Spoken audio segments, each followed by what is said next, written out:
Okay, what's up, Jeff?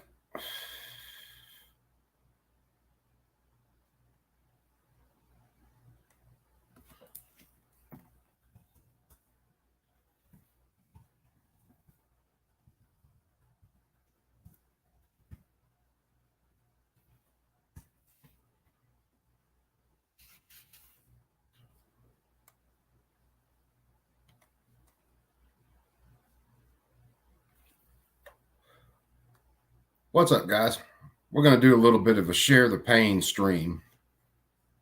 Why? Because we can, and I haven't done one for a while. Let's see. Let me switch a couple things around. Let me get my crap straight.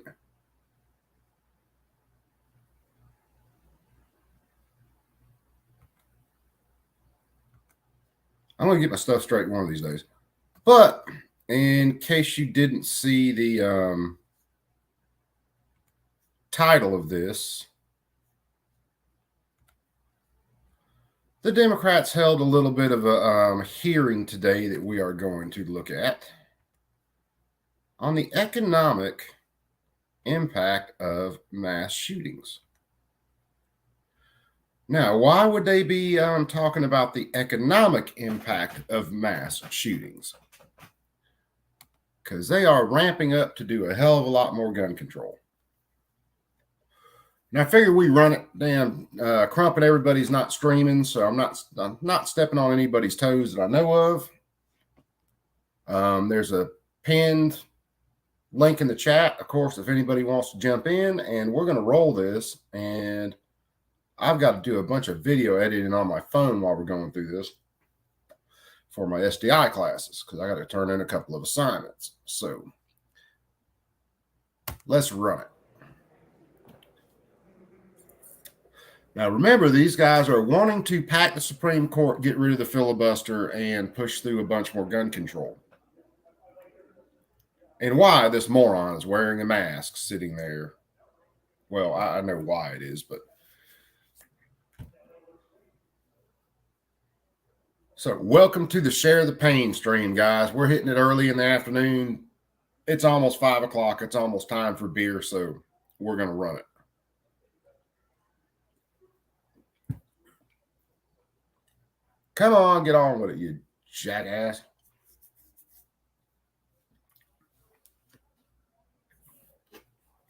So I listened to this today just to give you guys a heads up. And, of course, it's absolute insanity the whole damn way.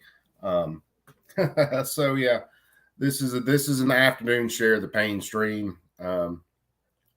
Maybe you'll have time enough to recover before tomorrow. Come on, Gavin. Matter of fact, I gotta go grab something real fast. I gotta go grab my other charger. Give me a sec. What's up, Echo?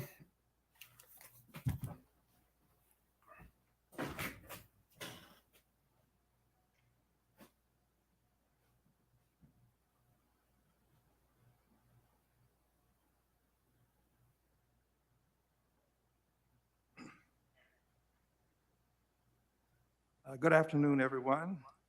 The subcommittee will come to order. Without objection, the chair is authorized to declare a recess of the subcommittee at any time. Without objection, members of the full committee not on the subcommittee are authorized to participate in today's hearing. This hearing is entitled Thoughts and Prayers Are Not Plug Enough. it in the phone here. That mass shootings harm communities, local economies, and economic growth. So hope you guys are ready I for some recognize pain. Myself for 4 minutes to give an opening statement. Friends, when innocent children are being mass murdered, It's all about the schools, children. thoughts and prayers are not enough to assure parents their children will come home safely from school. When worshipers are mass murdered in places of worship, thoughts and prayers are not enough to protect worshipers while worshiping. These people absolutely When detest shoppers are faith. mass murdered in marketplaces, thoughts and prayers are not enough to prevent future marketplace mass murders and the consequences that follow. If you guys didn't hear me earlier, I We've had 350. I gotta sit here and edit a bunch of video on my phone, so I'm gonna be listening to this, going through it, and editing at the same time. maybe it'll dull the pain. But I listened to this hearing today while I was working and doing some other stuff. So, and if you guys haven't seen, I posted two new videos. I had to test out a couple of P80 builds. I was almost going to show that one off. Whoops. A couple one that I swapped some parts around on, two that are new builds. I got issues with one. It's not cocking. It's not resetting the trigger. So I got to figure out the issue with that. Got to play around with the trigger. The other two, the 17s, ran like sewing machines. Then I showed off what I did, the parkerized parts that I did on an AK, the Cerakoted parts that I did on an AK, tore that thing down, put it back together, and just tested that build today, and that thing runs flawlessly, just like it did before I tore it down. Because I tore it down, pressed all the sight block off, gas block, took it all the way down to the barrel receiver, and parked every part that could be parkerized and Cerakoted the parts that couldn't be parkerized. That thing is freaking great. I love that gun.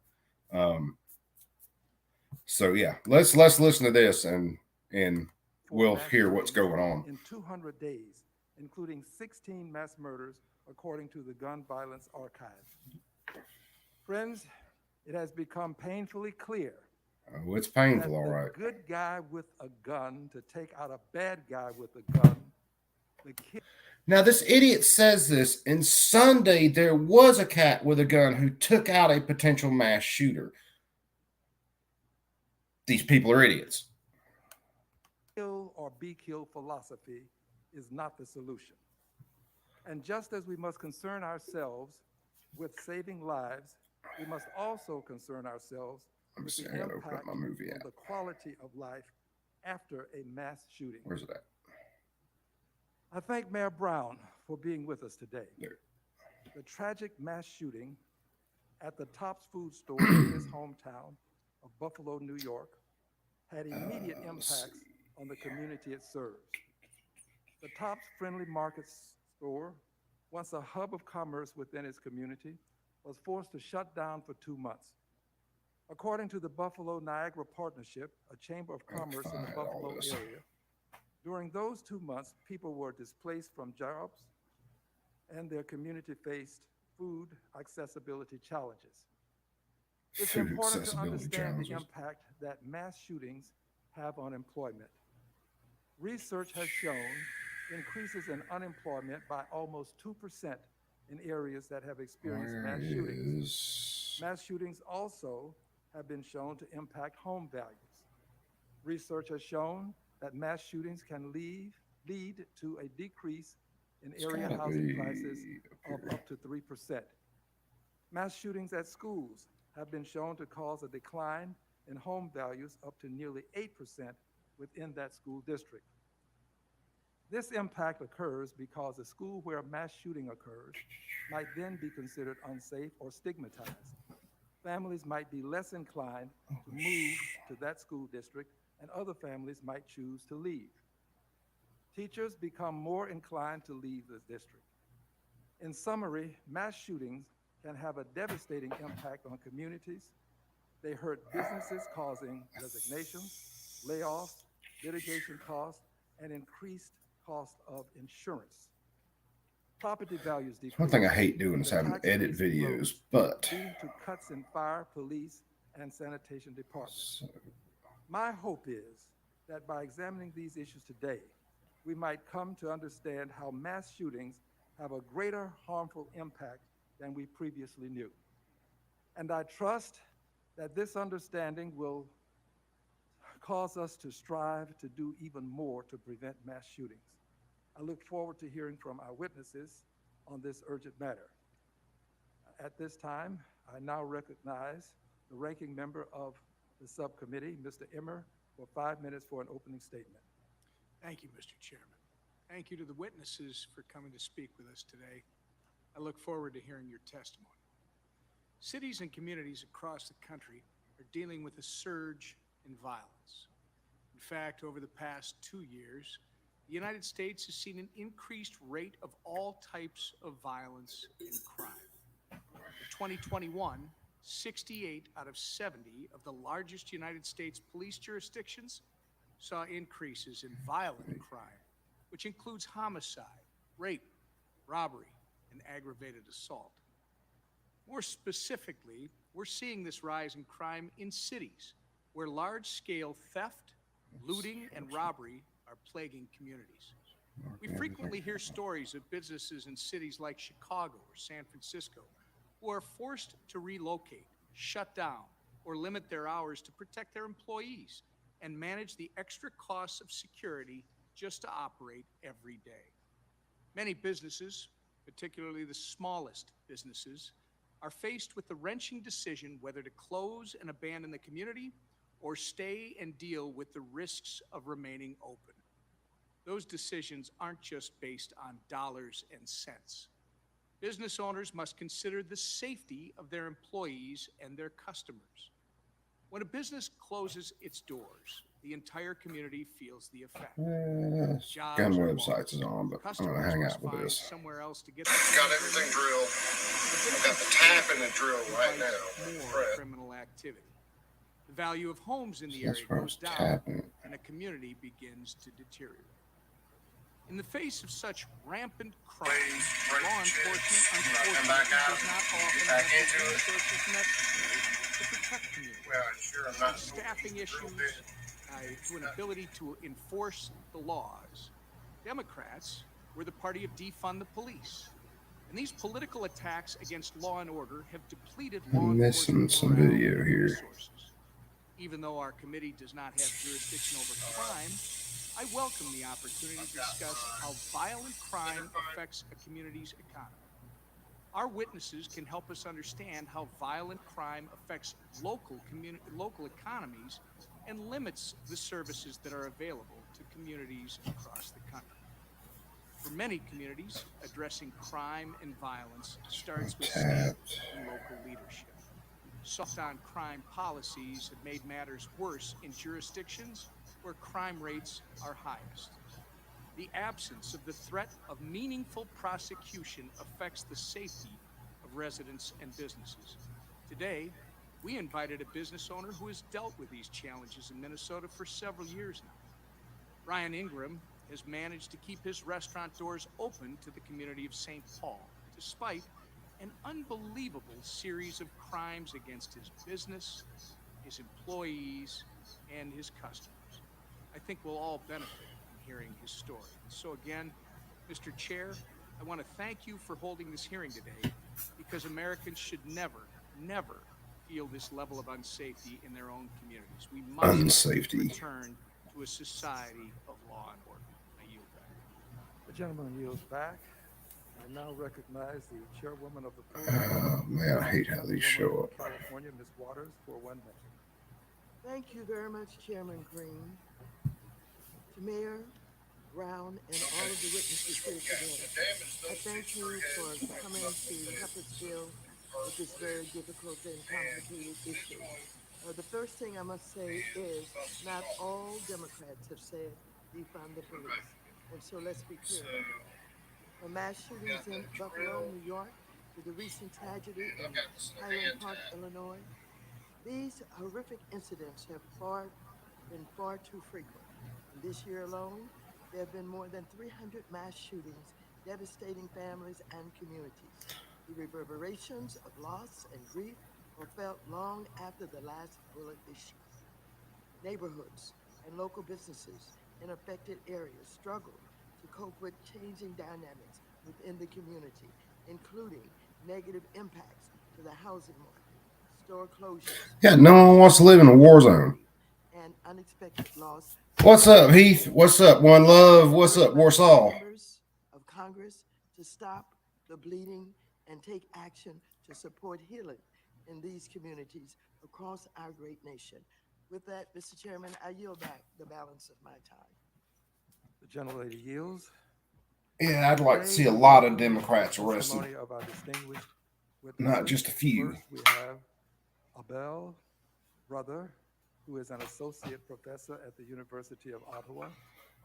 Next, we have. So for you guys just Brown. jumping in, this is, I know you read the title, this is a Share the Pain stream. So this is a hearing the Democrats had today, going over the economic impacts of mass shootings and gun violence, because they are getting ready to pack the Supreme Court and get rid of the filibuster.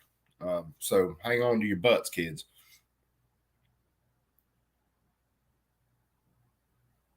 No, well, this is part of it. This is leading up to it. They're actually having another hearing tomorrow, marking up the assault weapons ban. So I won't be able to cover it while I'm at work, but as soon as I get home, I'll probably crank up something going over that. But you can bet your ass I'll be listening to it. What's up, Corn Pop? No, well, they're just using this as an excuse because, again, they really want to pack the Supreme Court and they really want to get rid of the filibuster. So the new assault weapons ban is the same as the old assault weapons ban. What's up, Toy Town? The mayor of the city of Buffalo, New York. Next. Toy Town, I understand you on that one, baby. Sharps, who is the senior director of research at Everytown for Gun Safety. Next. Dude, we've been fed up with our own government. Singh, who is an assistant professor at. Yeah, they want to go right back to 1994, the regular assault weapons ban. Only this one I think is a little more stringent than that one, believe it or not. CEO of purpose-driven restaurants. Witnesses are reminded that their oral testimony will be limited to 5 minutes. You should be able to see a timer that will indicate how much time you have left. I would ask that you be mindful of the timer so that we can be respectful of both the witnesses and the committee members' time.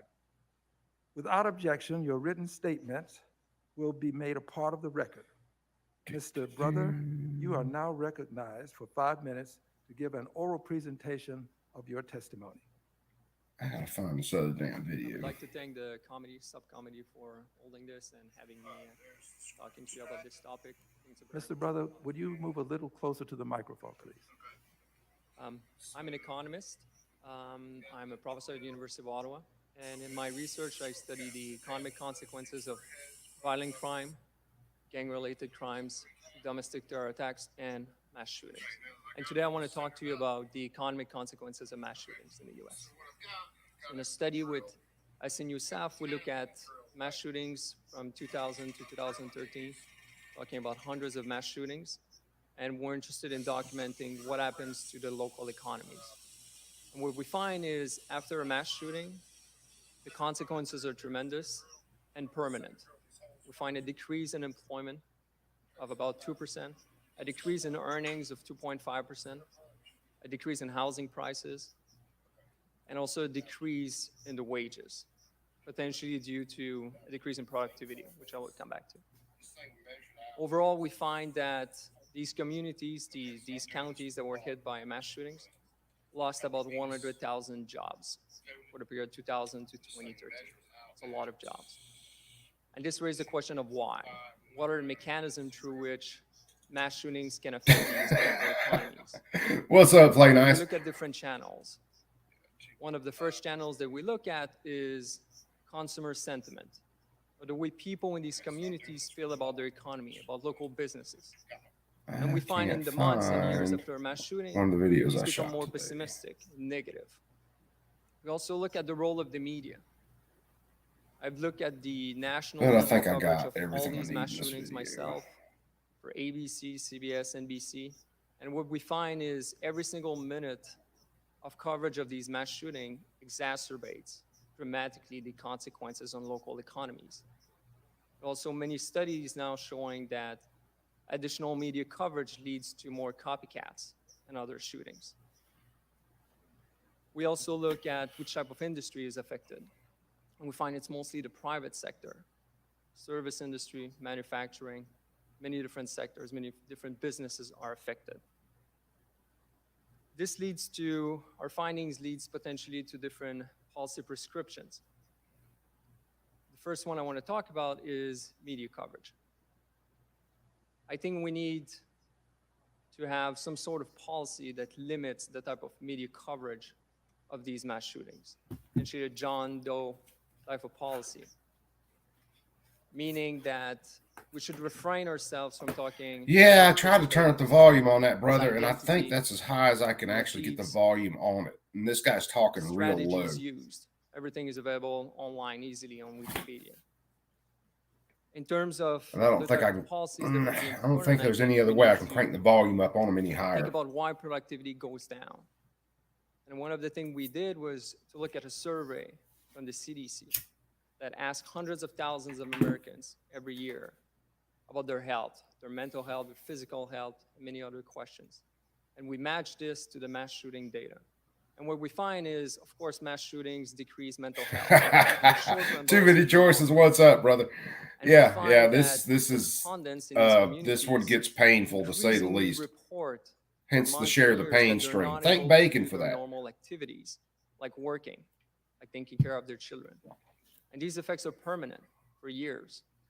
And this explains why potentially productivity goes down, why earnings go down. They go down because jobs are lost, but also because productivity is going down. People are missing work, missing days of work, and are less productive at work. So we need policy, public policy, to provide financial support, but also medical support, not only in the short run, but also potentially in medium and long run, helping these communities financially and to provide them medical care. Thank you. Thank you very much, Mr. Brother. Mr. Brown, you are now recognized for 5 minutes to give an oral presentation of your testimony. Chairman Green, Ranking Member Emmer, Congressman Waters, Congressman Cleaver, members of the House Financial Services Committee, I'm honored to be here today to discuss the harmful impact of mass shootings on communities, local economies, and economic growth. On Saturday, May 14th, 2022, the unthinkable happened in Buffalo, New York. Our family members, friends, and neighbors were simply going about their business, grocery shopping, when without warning they were interrupted by deadly gunfire. An outsider opened fire and killed 10 innocent people and injured No, 3 I can't others. make DJ It was mad. a moment that changed our He's community DJ Play forever. Nice. 52 days after the devastating shooting, we reopened the Top supermarket. However, I don't know too many choices. You got to nothing we watch do these fools. will ever repair the heartache for the family. These guys are ramping up, and it's gonna get real nutty in between now and November. These guys are ramping up to do away with a filibuster, and they're going to throw enough pressure on Manchin and Cinema that they're going to go along with this shit. They're going to throw them enough crap. They're going to go along with it. If they do away with a filibuster, of course, one of the first things they're going to do is pack the Supreme Court. They're going to push through to push 4 more seats on the Supreme Court. That bill's already there. The next one, of course, is going to be this assault weapons ban. They are going to try this before November. So don't put anything past them. They've lost big in the Supreme Court in the last little while, and they are pissed.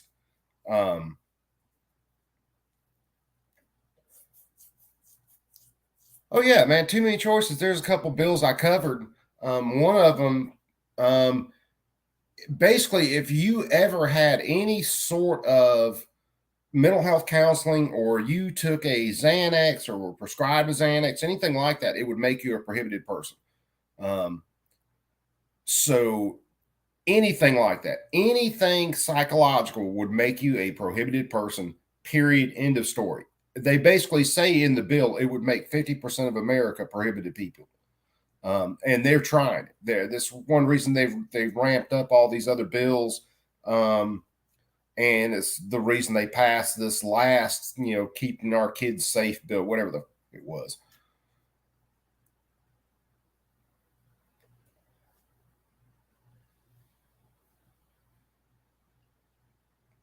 Yeah, man, if you guys see anything in the chat that's retarded, I need to make a few more people mods, but yeah, if you guys see anything in the chat that's retarded, man, call it out and we will kick their happy ass. I'm not big enough for these idiots to even troll most of the time. So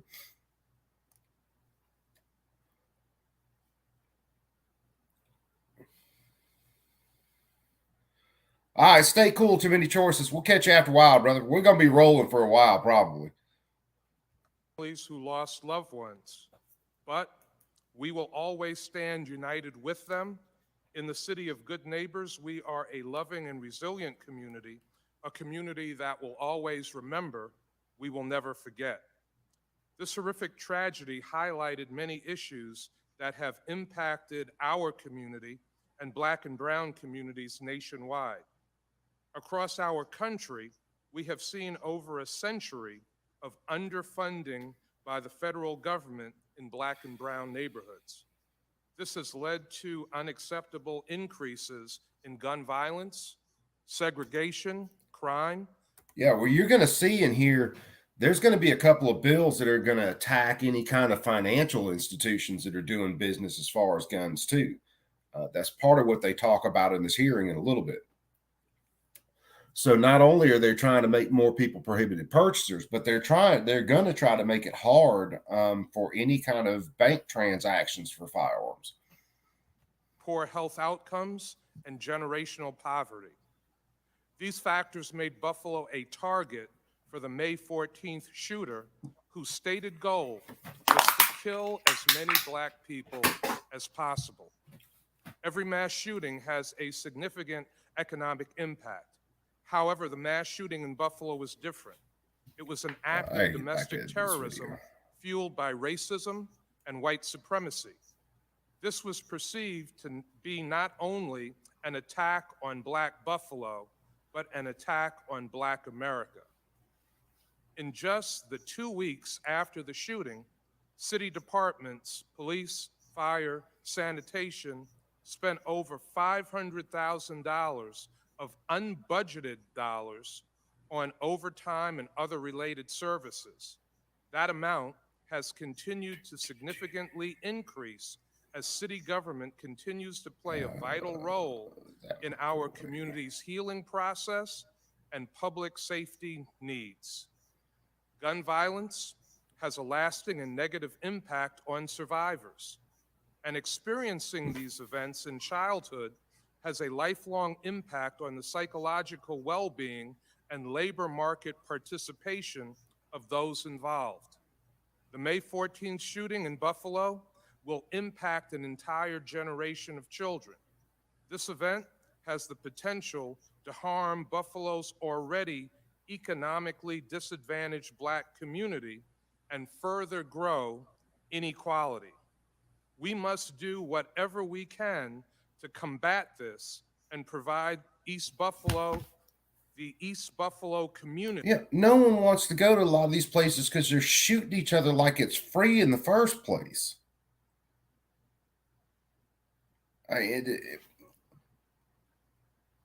This problem is you take communities that become very violent, and the economic impact from that is people leave that community, and then it just keeps cycling that way. The community gets more impoverished, more violence, and it just goes down the toilet because you're allowing violent people to stay on the streets. With the funding for services such as counseling, educational enrichment, and lost wages. There should be federal funding to address the economic damage to communities that suffer mass shootings. And again, he's just focusing on this mass shooting because it's all the Democrats want to focus on. They don't want to focus on the poverty, the drugs, the crime associated with the drugs, and the violence that's there every single day of the week. I applaud President Biden and the bipartisan group of members of Congress for supporting the Safer Communities Act.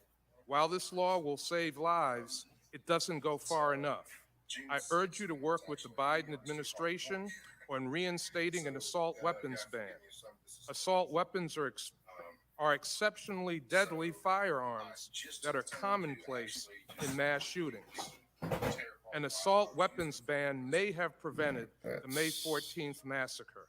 I also urge you to ensure that the long ignored and underfunded Black and brown communities like East Buffalo have the funding and supports that they need to ensure recovery from this tragedy and prevent and treat the trauma that violence has had on communities of color for generations. In addition, anti-Black hate crime legislation must be passed to address white supremacy and remove these quit, Kat. hateful ideologies from our society. Thank you. Thank you, Mayor Brown. Ms. Bird Sharps, you are now recognized for 5 minutes to give an oral presentation of your testimony. Good afternoon, Chair Green, Ranking Member Emmer, and members of the committee. Thank you for the opportunity to share our recent work on the economic cost of gun violence. It's an honor to appear before you to testify. My name is Sarah Bird Sharps, and I'm the Senior Director of Research at Everytown for Gun Safety Support Fund, the largest gun violence prevention organization in the U.S. With tragic and numbing regularity, we hear of shootings on our streets, in grocery stores, schools, hospitals, and too many other places. Every day in America, roughly 300 people join the toll of those killed and injured with guns. Today's focus is on mass shootings, of which there were 27 in which 4 or more people were killed, excluding the shooter, over the course of 2021, resulting in 136 fatalities. But I want to be clear, while devastating, costly, and fear-inducing far beyond the location where they occur, they make up less than 1% of all gun deaths and injuries. Without a doubt, the human cost of gun violence is the most devastating.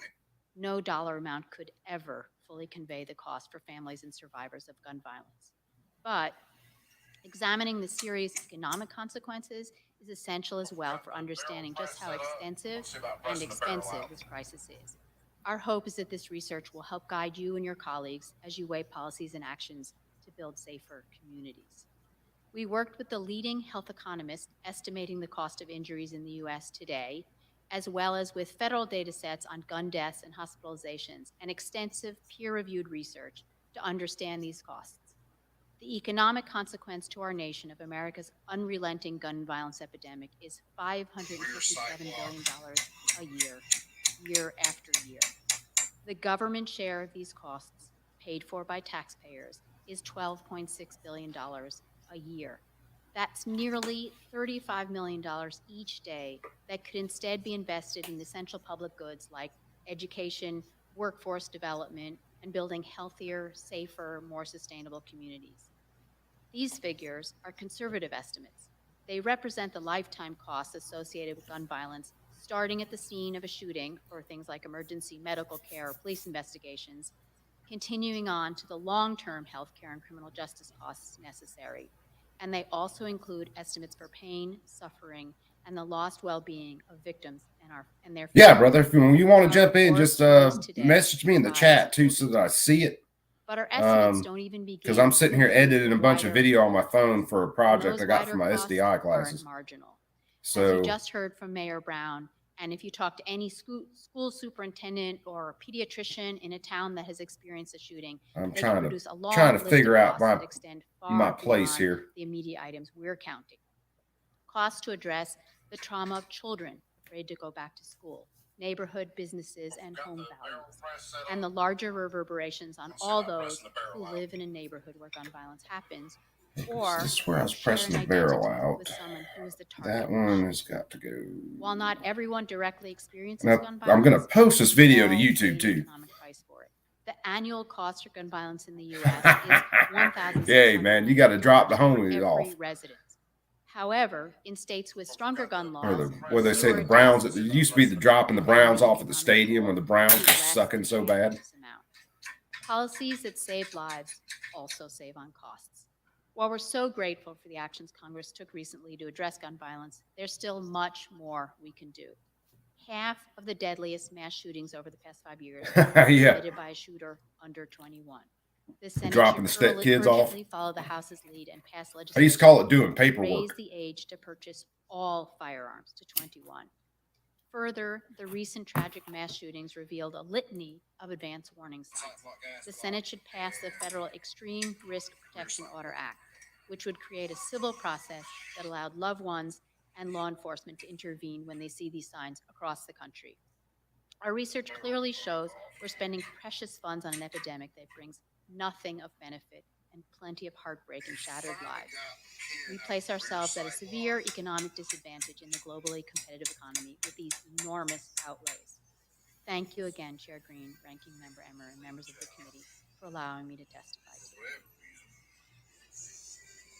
Thank you, Ms. Bird Sharps. Yeah, man, this stuff is all about control. That's You're all now it is. recognized for 5 minutes to give an oral presentation of your testimony.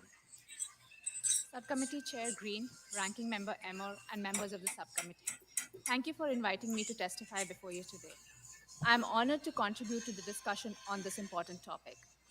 I'm Ruchi Singh, Assistant Professor of Real Estate at the Terry College of Business at the University of Georgia.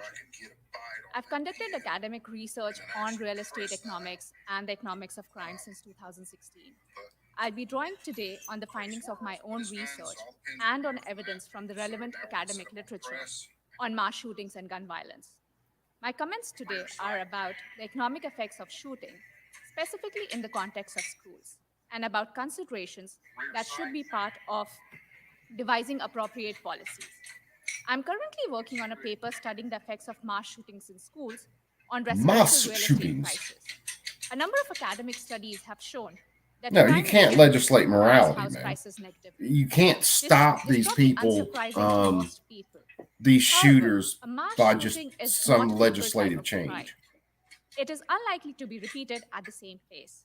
Nevertheless, my co-authors and I find that house prices in the affected school attendance area declined following such an incident. Our preliminary estimates show that mass shooting at schools lead to an average decline of 2.4% in house prices over the next 4 years. We also find evidence suggesting that the negative impact on house prices starts to fade away around 7 years after the incident. In the study, we define a mass shooting as an incident with 3 or more No victims mas, who no were mas. either injured or killed, excluding the shooter. Moreover, if one considers all episodes involving the discharge Cat. of a firearm in schools, I know you want to the be number like the is co-host of the substantial. show and everything, Starting but from the damn, dude, Columbine cut me some incident slack. in 1999 and continuing through May 2022, an estimated 311,000 students at schools have been exposed to gun violence during school hours. A number of academic studies have shown that students who are exposed to such shooting episodes suffer significant negative consequences. For example, a recent study co-authored by researchers from Apparently the University cat of needs a Texas at Austin, Northwestern University, and Stanford University found that exposure to a school shooting led to higher rates of chronic absenteeism and to an increased probability that students repeat grades over the next 2 years. These students also experienced co-host. negative long-term impacts. They were less likely to graduate from high school, less Ow! likely to enroll in college, What? and less likely to graduate from college.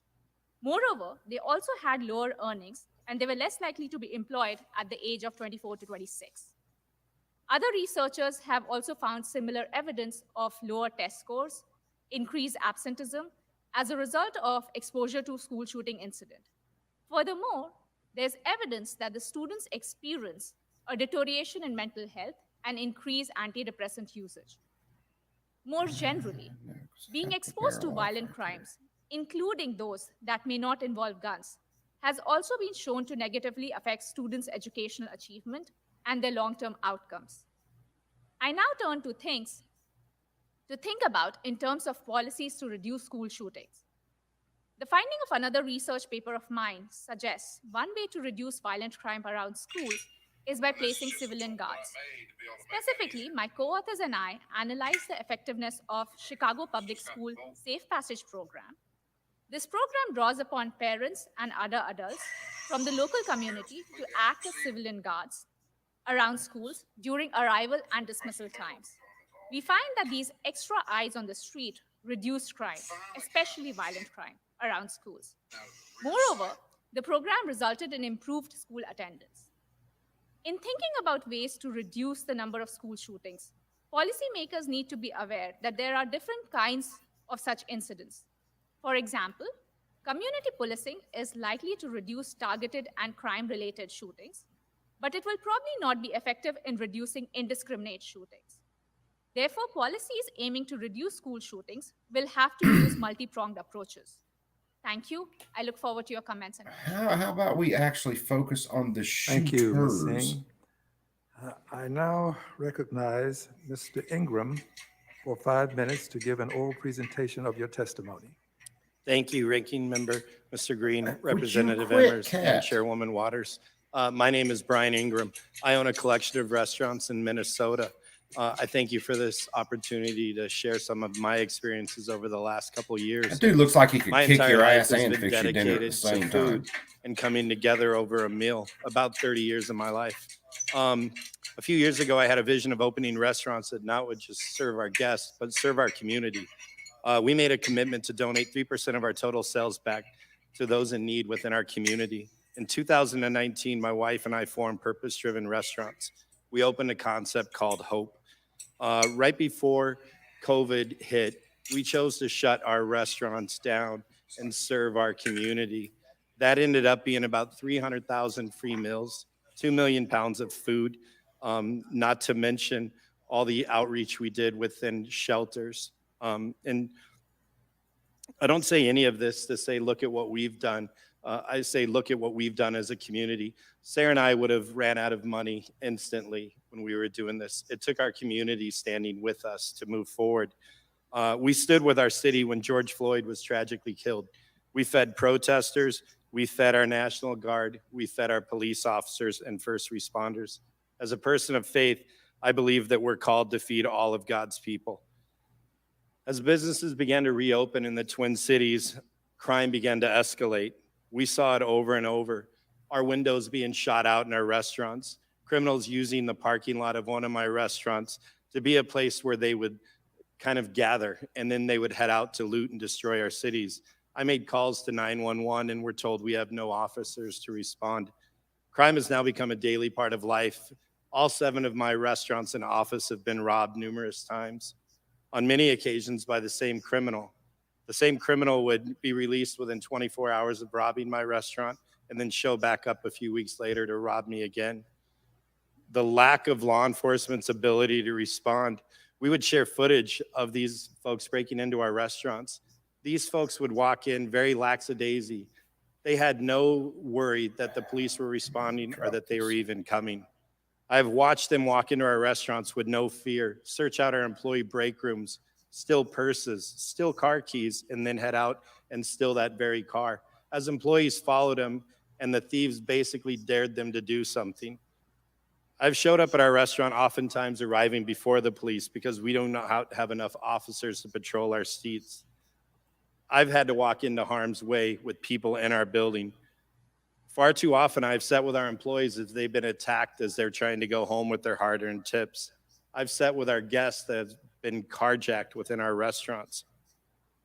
Our late-night traffic in our restaurants has dropped off about 50% because we no longer feel safe opening after 9 o'clock, 10 o'clock at night. So a restaurant that used to be open until 1 a.m. now closes at 10. Our customers are choosing suburban dining over fears of violence in our city. We are now looking at locations outside of the Twin Cities. Minneapolis has become a ghost town. I was recently offered a restaurant in Minneapolis for 1 penny, and I said no to it.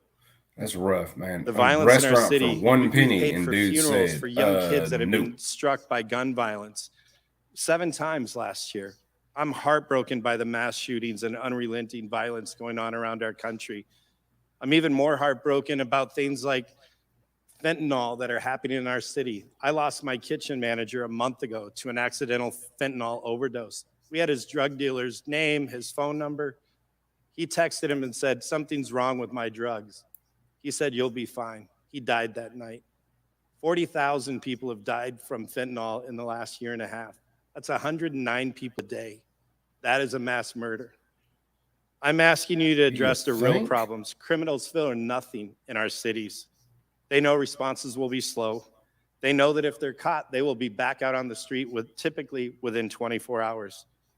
Our hope is that all of you will come together and figure out how we stop crime in our cities before our cities are gone. Thank you. Thank you for your testimony, Mr. Ingram. I now recognize the chair of the full committee, Ms. Waters, for 5 minutes for questions. Thank you so very much, Mr. Green. No, listen to what old Mad Maxine chooses to focus on here, and it's going to give you a heads up on some of the legislation that's fixing to come down. Listen to these witnesses. It is so painful to see and understand the gun violence, not only the responsibility of those with guns to not allow them to be used by children, to put them in safe places, to not own guns necessarily. As a matter of fact, I am a person that does not believe that the Second Amendment guarantees you the right to have a gun. Oh, we and know I that. think that the Congress of the United States is divided on the gun issue. There's so many different ways that we have tried to deal with the issue of gun violence, and we don't have the votes to get rid of automatic weapons. We don't have the vote to get rid of weapons that have been used in war, that have found their ways into police stations. We don't have the votes This woman is an basically idiot. to make this country safe. And so these mass killings are absolutely painful, to see children and individuals shot down and killed for no reason other than someone does not like the color of their skin, or someone is mentally ill, or someone wants to rob someone. All of those reasons are totally unacceptable. Mr. Green, you're taking a look at another aspect of this violence, dealing with what it does to the community, what it does to businesses, and how those people who work so very hard to strengthen our communities are basically undermined when these mass shootings take place. People move, businesses close down, people are afraid.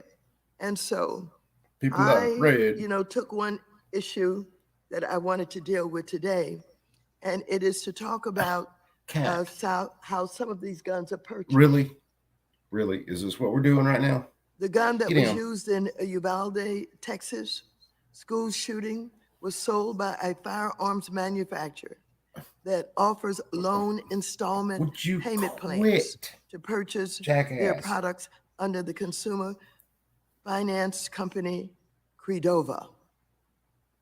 These buy now, pay later financing programs make guns more accessible to purchase, only requiring a simple credit check with interest-free loans paid back in 3 to 4 monthly installments.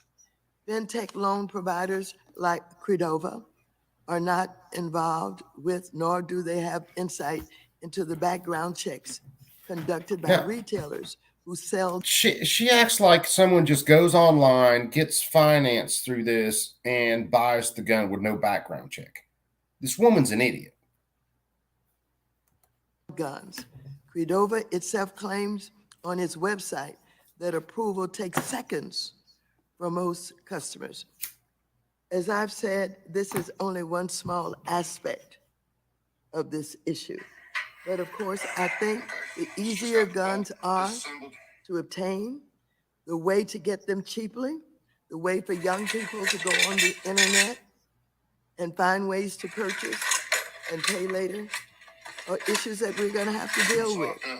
I wish that you coming here today could leave saying, I was at the Congress of the United States and I heard that they really are gonna take some serious steps and they're gonna deal with gun violence.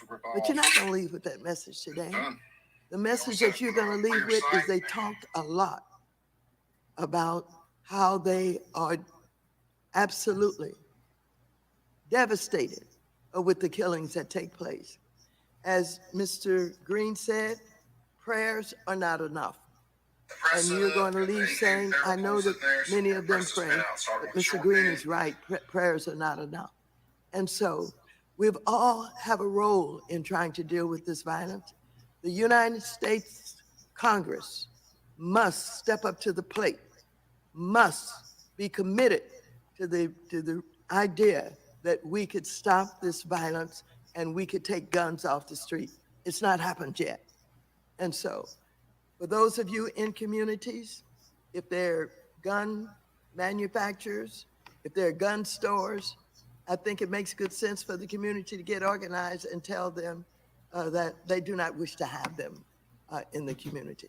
I think it makes good sense to tell parents, if you watch your child acting very strangely over a period of time, Now, see, if you know they have some. this bitch is so focused on the guns. She runs right through this point. She's still focused on the gun end of it. But she actually does make a good point here. If you see your child acting strange, if you know your child is having some sort of an issue, you need to get your child some help. Issues. If you know that you've been ignoring the fact that they love guns and they spend hours on television watching violence, etc. Parents, relatives, everybody's got to step up to the plate and say, this child needs some help. Would you quit? There's something wrong here, and stop ignoring it. And so there's so many ways that all of us must play a part in dealing with the gun violence. Thank you for being here today. Thank Mr. Green for holding this aspect of it. But all of us should not be able to go to bed at night and rest, seeing the violence that is going on, the lives that are lost, and the businesses that are destroyed, and the neighborhoods and communities are literally torn apart because of it. I yield back the balance of my time, Mr. Green. Gentlelady yields. The chair now recognizes the distinguished ranking member for 5 minutes. Thank you, Mr. Chairman, and thank you again to our witnesses for appearing before this committee. Look, crime is running rampant across our country, so it's imperative that Congress focus on the serious, damaging impact that lawlessness has had on our communities. We must restore order. As we examine the impact crime has had on local economies, we are grateful to Mr. Brian Ingram for joining us today from St. Paul, Minnesota. He's the only business owner on this witness panel who has firsthand experience trying to live and trying to operate a business in a nearly lawless environment. Catastrophic crime rates are not unique to the Twin Cities in Minnesota. It's plaguing communities across the United States, from New York to San Francisco and cities in between. Americans in urban areas face increases in carjackings, theft, burglaries, vandalism, and assault. This has led to a divestment in local economies because safety trumps all other priorities, and many people cannot safely run a business in such dangerous conditions. That divestment hits low-income communities the hardest. So, how did we get here, and why is crime running rampant across the United States? We locked down our citizens for a year, stripped them of in-person activities that help keep people out of a life of crime, school, extracurriculars, community engagement, and mental health resources. Then Democrats championed a nationwide campaign against law enforcement, which has made the police force so politically unpopular that many communities like St. Paul, Minnesota, where Mr. Ingram lives and runs his businesses, don't have enough sworn-in law enforcement officers to protect the community. As we heard from Mr. Ingram, when residents call 911, it's not uncommon to be told no one can help them. Which is why it is awfully good to have tools on you at all times to be your own first responder. Mr. Ingram, can you please share with the committee what changes you've had to make to your business to protect your employees and customers from crime? Yeah, one of the things we've had to do, of course, is shortening our hours, even bringing in our staff a little later. We have a breakfast restaurant that used to open at 6 a.m., and now we pushed that back to 7 a.m. Just because we wanted to be light out before our staff would come in. Our restaurant's closing at 10 o'clock. We have a pub that would primarily do business late night. That's now closed. Security cameras, alarm systems. We've spent so much on those types of things with it doesn't deter anybody. The safety stuff we've done is no deterrence. Do you have a number that you have spent? How much of these additional measures have cost Hundreds of thousands of dollars. I don't know that I can even put a number on the sales. We have 2 new restaurants. We're reinvesting. Those restaurants we're planning on not keeping open. That's going to lead to millions of Hundreds of thousands of dollars this guy is spending on costs that aren't making him any profit. That's you can't run businesses like that. And people wonder why the economic situation in communities goes downhill. Well, because businesses like his are being destroyed by those in the community that the community actually protects because, well, can't have more black people in prison. You can't throw these violent criminals in prison. dollars until something changes in our city. Lastly, how have other businesses in your community reacted to the violence? So many of them are gone. And what you're seeing so much is in minority parts of the city, restaurants are closing at a rapid pace. I believe it's 1 in 3 now that are closing down. And typically those are in areas that are underserved. We're seeing restaurants, we're seeing businesses close day in and day out. And it continues to grow. Right now in Minneapolis, it's a ghost town when you drive through Minneapolis. And you talk to many of these restaurateurs like yourself, and are they experiencing similar issues? Yeah, I believe all of us. And I mean, you could own a yarn store across the street from us. We've seen it. They've been robbed. Little mailbox, etc. It's across the board, and there's no business. We thought we were being targeted. We had 7 robberies within a year and thought we were being targeted, and we went out to our neighborhoods. 7 robberies in a year for this guy's businesses. Nope, I got robbed yesterday. No, I got robbed the day before, and nobody seems to want to share that message and talk about it. Well, thank you for doing it. These catastrophic levels of crime across this country have made people afraid to go to work, to eat out with their families, to park their cars in the street, and simply to just be outside when it's dark. This is no way to live. But let's be very clear.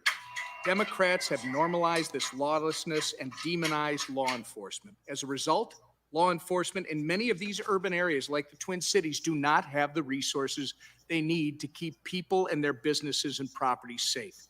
When residents call 911 for help, they are often told no one can come out. Mr. Ingram, thank you for your time today. As Democrats have politicized safety and championed the destructive defund the police movement, your perspective is invaluable as a business owner doing your best to support your community. I yield back. The gentleman yields back. The gentleman from Missouri, Mr. Cleaver, who is also the chair of the Subcommittee on Housing, Community Development, and Insurance, is now recognized for 5 minutes. Thank you, Mr. Chairman. I think title for this committee. Oh God, hearing, these people. or at least the subtitle. Spit it out. Thoughts and prayers are not enough, which I agree with politically and theologically. This guy's brain looks like a bowling ball. It's so smooth. Of Israel, Hebrews, today's Jewish people, to the banks of the Red Sea.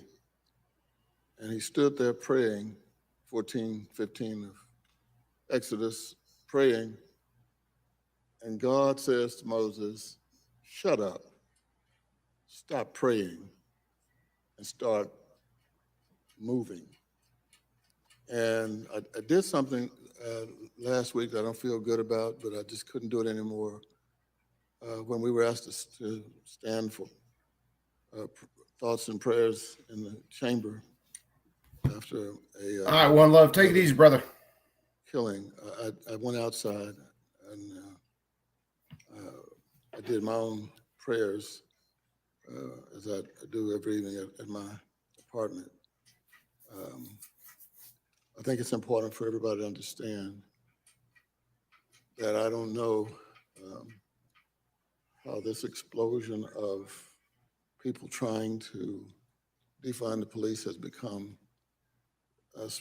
so much of a position that I'm not sure is healthy. I've not said it. I don't think anybody here has ever said it. I've heard it from 3 or 4 people. It doesn't make sense, so I don't embrace it. Mr. Ingram, thank you so much. I saw the news report on your work, and thank you very much for what you're doing in your community. Mayor Brown, thank you for being here. I'm a former mayor. You're on center stage of the American drama as a mayor. I grew up in public housing, and I got into it with somebody. We were fighting. So he picked up a brick and threw it and hit me. If you were up close, you could see I grew a mustache to hide the stitches. I had 15. And I've said this to my own children, that if that had happened today, Will wouldn't have hit me with a brick. He would have shot me. And Good instead Lord, of dude, would you just me, say it? going to the hospital and coming back and becoming friends, I mean, we weren't in it. I didn't shoot him or anything else. Why I I don't do think this I to had ever myself? seen a gun, a real I live have gun, no idea.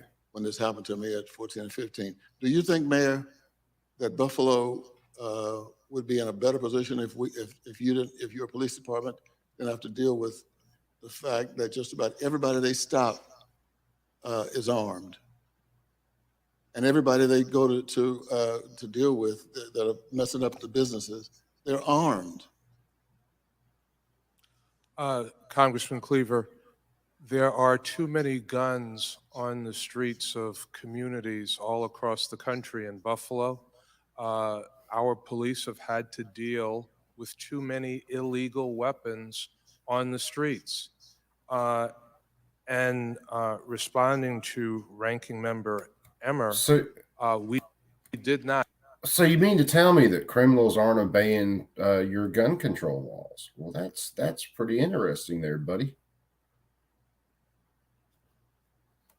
Defund police in the city of Buffalo. In fact, I have increased the budget for the police department. With the mass shooting in Buffalo at the Tops supermarket, our police responded within 1 minute of the 911 call going out. And if not for the quick response of police and fire, many more lives would have been lost in our community. Police were able to convince the shooter in Buffalo to turn himself in and not go back into the store, not go down the street. And see, these guys won't even mention the fact that just Sunday there was a guy with a carry permit who stopped a shooter. They only believe that the only real legitimate response they believe in is the response from the state. They don't believe in individuals taking their security into their own realm of control. What's up, Tactical Fud? And they were outgunned by this individual who had an assault rifle. The individual was wearing military-grade body armor.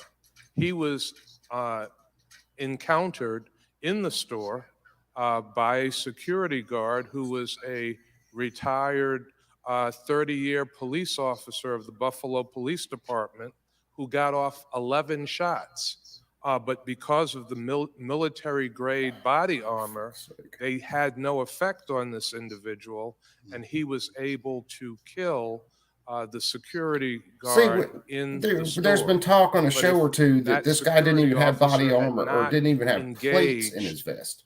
This white supremacist shooter, his stated intent in a manifesto that he left would have been to kill many more people in the community. So yes, our police are engaged all too often with people who have illegal weapons, and in many instances, the weapons start out. This dude didn't have an illegal weapon. Your only response to a shooter like that is for people to take their own security seriously and be ready to defend themselves. As legal weapons someplace else and are stolen. They're then sold, and they become illegal weapons on our streets, terrifying and harming innocent citizens and tying up our police department to have to defend the community. Thank you. Thank you, Mr. Chairman. The gentleman's time has expired. The gentleman from South Carolina, Mr. Timmons, is now recognized for 5 minutes. Thank you, Mr. Chairman. Mr. Ingram, first off, I want to commend you for the phenomenal way you have served your community through some really difficult times. Really inspiring, and I want to thank my friend, Ranking Member Emmer, for inviting you to testify before this subcommittee today. 2020 was very challenging. I mean, it was just one of the most challenging years we faced, and there's no reason to sugarcoat it. The pandemic and the resulting economic downturn paired with the social unrest happening all at the same time was rough on all of us, but especially for the Twin Cities. I want to pick up where Mr. Emmer left off. You talked about how your business has had to keep your employees and customers safe, the costs associated with all of this, and how your actions have compared to other businesses. Can we talk about how the local government's response has been? Specifically, I know many elected district attorneys are reinventing the role of a prosecutor from a government official who supports and enforces the rule of law to an official that gets to cherry pick which laws are worth enforcing. Mr. Ingram, do you take issue with the fact that some business owners like yourself may be harmed by soft on crime policies? And has this been an issue for the business community in the Twin Cities? Thank you for that question. And yeah, I think so many of us are afraid to even talk about violence and with the prosecutors, because suddenly it becomes so politicized and it makes us appear to be a certain way. So many people are even afraid to talk about it. But what's happening with the judges, we've reached out to the judges, the prosecutors, and said, how do you let the person that robbed me and has a track record, I believe he had 50 priors, and he's out within 24 hours. You don't even give 50 prior convictions, and a prosecutor turns around and lets this guy go, and then he turns right around and robs this dude again. me a heads up. I've posted on social media his pictures of him breaking into my restaurants. Maybe he's now coming for me or my family because he's angry with us. We're petrified, I believe, within the Twin Cities that these criminals are being released, and we're actively trying to catch them and posting their photos on social media. And now maybe we're the victim another time. For sure, they come back to our business and rob us again. So in that instance, I mean, best practice across the country, victim advocates reach out and notify the victim that the defendant or the alleged defendant has been released. Did that occur? It did not occur. It occurred, I believe I got notified about a week later. And they said, just so you know, this gentleman's at a halfway house. I believe it was about a mile from where we live. And then we were notified, and they said, I believe they said he had an ankle bracelet on. Yeah, because the ankle It's not bracelet best will practice. seriously Generally stop speaking, him. in my time as a prosecutor, you notify the victim immediately, and I'm Yeah. sorry you had to deal with that. I hear from businesses of all shapes and sizes that they can't find employees. The labor shortage is often their top issue. I imagine that is the same for you. Can you talk about the issues you faced retaining and recruiting employees, given the challenges that we've already discussed? Is it harder to get people to work for you, knowing that there's lawlessness and the district attorneys are not going to enforce the rule of law? Yeah, so I for sure it's hard to staff our restaurants. Nobody wants to work late night. We didn't just randomly decide to walk away from that business and that opportunity. I hate having to sit here It's because editing all employees this didn't feel video. safe. It's It's got because to be guests done. didn't feel safe. The hospitality industry has been devastated over the last year and a half. And now we have employees that are actively leaving because now when they walk to a bus stop or they get on a Lime scooter and head home, they're assaulted. We've had employees that have been assaulted on their scooter they got on to head home with the night's tips. We've had employees assaulted at subway stations, at bus stations. If you don't feel safe leaving work, you're not going to choose to work there anymore. You'll catch a 9-to-5 job, or you'll stay on unemployment. we hear stories all over the country in cities that are not enforcing the rule of law. Businesses are just closing up and saying this isn't Chris worth just it. dropped a video. Have you dealt Check with that that out a little yourself? bit. Have you thought this isn't worth it? Yeah, we feel very called within our community to serve our community, and we feel very called to come together over a meal and bring that back to our communities. Sure, have I now moved some restaurants to the suburbs because that's where our guests are moving? We've done that. But we feel very called to serve our community, and we feel called to be here and to stand up for our community. We don't stand now and we don't start enforcing the rule of law right now, we're not going to have a city to return to. So yes, we could leave. We've thought about it, but what does that do to our community, and what does it do to the people that we love and we want to serve? Sure. Thank you. I appreciate you being here, and I think the pendulum swings back often, and we need to enforce the rule of law. We need to keep people safe. That's just very basic to the form of the rule of law and government. With that, Mr. Chairman, I yield back. Thank you. The gentleman's time has expired. The gentleman from Illinois, Mr. Garcia, is now recognized for 5 minutes. Mr. Garcia, you are now recognized for 5 minutes. Mr. Garcia, wake the f up. Mr. Garcia, if you can hear me, would you wave? Okay, we understand that you may be having some technical difficulties. With this understanding, Mr. Garcia, we will work with you to eliminate those difficulties. And in the interim, the gentlewoman from Texas, Ms. Garcia, who is also the vice chair of the Subcommittee on Diversity and Inclusion, is now recognized for 5 minutes. Thank you, Mr. Chairman, and thank you so much for bringing this very, very critical hearing forward today. I think it's, as the chairwoman said, nothing could be more important these days than trying to go beyond the prayers. What's up, Bull Rush? And thoughts into real action. And I would hope that this hearing will result. Yeah, man, after disassembly, parkerizing, Cerakote, and reassembly, yep, my baby is back up and running. So, yeah, love it. In some proposals that we can put forward before the Congress. Because here we are once again to discuss gun violence, an issue that has devastated our community and our nation, our families, too frequently for just far too long. And as we have covered here today, it is important that we consider long-term impacts of mass shootings as the initial shock and outrage fades from the public domain. My home state of Texas is tragically no stranger to such despicable acts of violence as we most recently saw in Uvalde. The tragedy in Uvalde is an unthinkable one, but we may not let it fade to an unspeakable one. We will continue to fight for justice and for the entire community impacted, and I'm glad that today we can take time to consider the long-term impacts to the surrounding area. In Texas alone, Mr. Chairman, and it's your home state as well as mine, the annual cost of gun violence is $23.7 billion,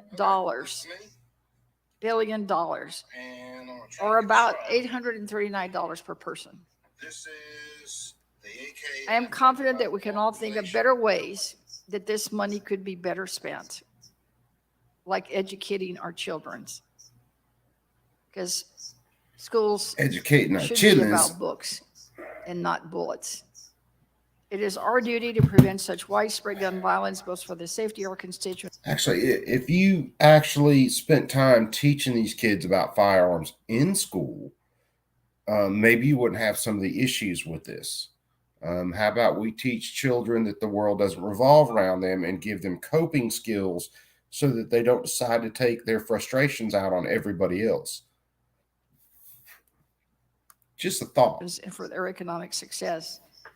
I know the chairwoman mentioned the shooter in Uvalde.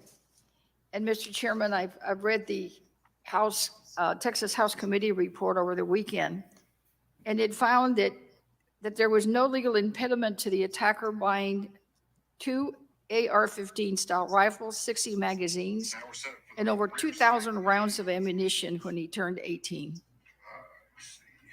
most of which he did online in preparation when he was still 17, online. And as she said, some of these platforms are allowing installment sales. And the real question that I have on my mind is, where did he get all that money? Because I totaled up what he bought, and it was something around $5,000. So, Mr. Burt, no, it's is it Brodeur? Can you shed some light on how financial technology companies could actually assist, or what we could do to help us assist us in preventing illegal firearm activity?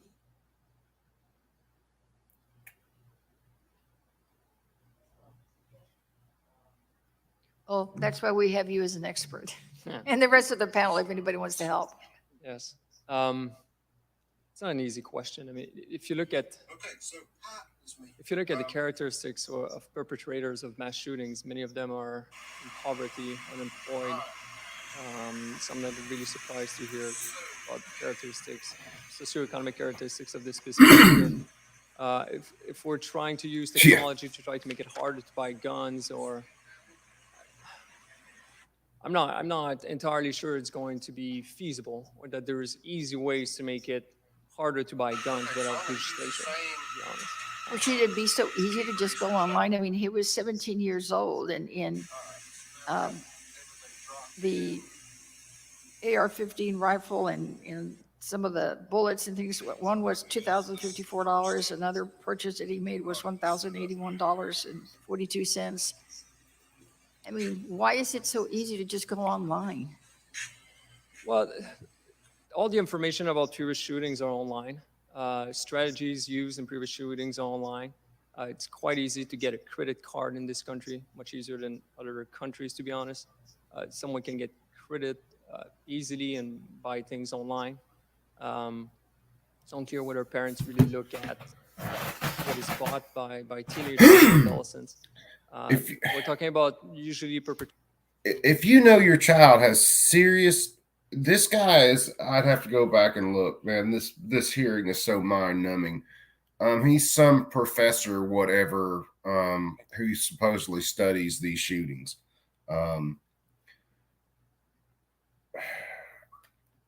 If you know your child, and this comes down to parents or guardians or grandparents, because it's been a mix of all that in a lot of these shootings.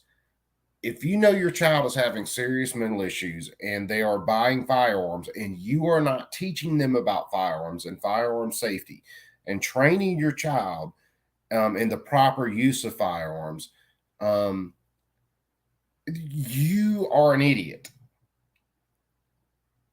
Period. Perpetrators are very young, maybe 21 years old on average, depending on how we define a mass shooting. These people are looking mostly for attention. They're on different networks. For instance, in my research, I look at networks of neo-Nazis and how they join different networks online, how the information is shared. It's so easy to get that information.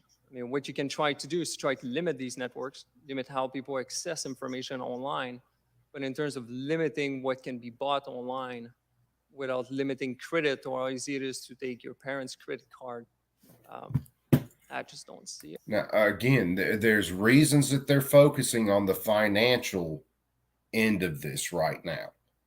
You can bet your ass there are going to be more bills, there are going to be more letters written by Congress people trying to get banks not to do any sort of business with any sort of firearms transactions.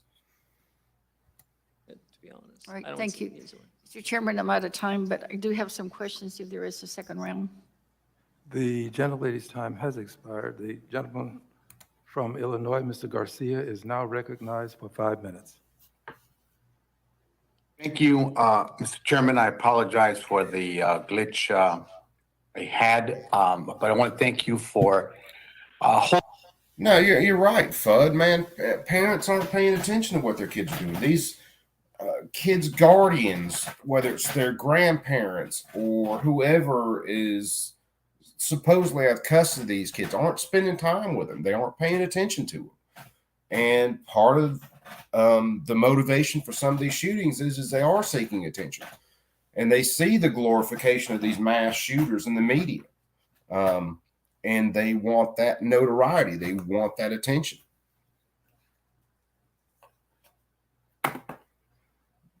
Yeah, Bull, you're right.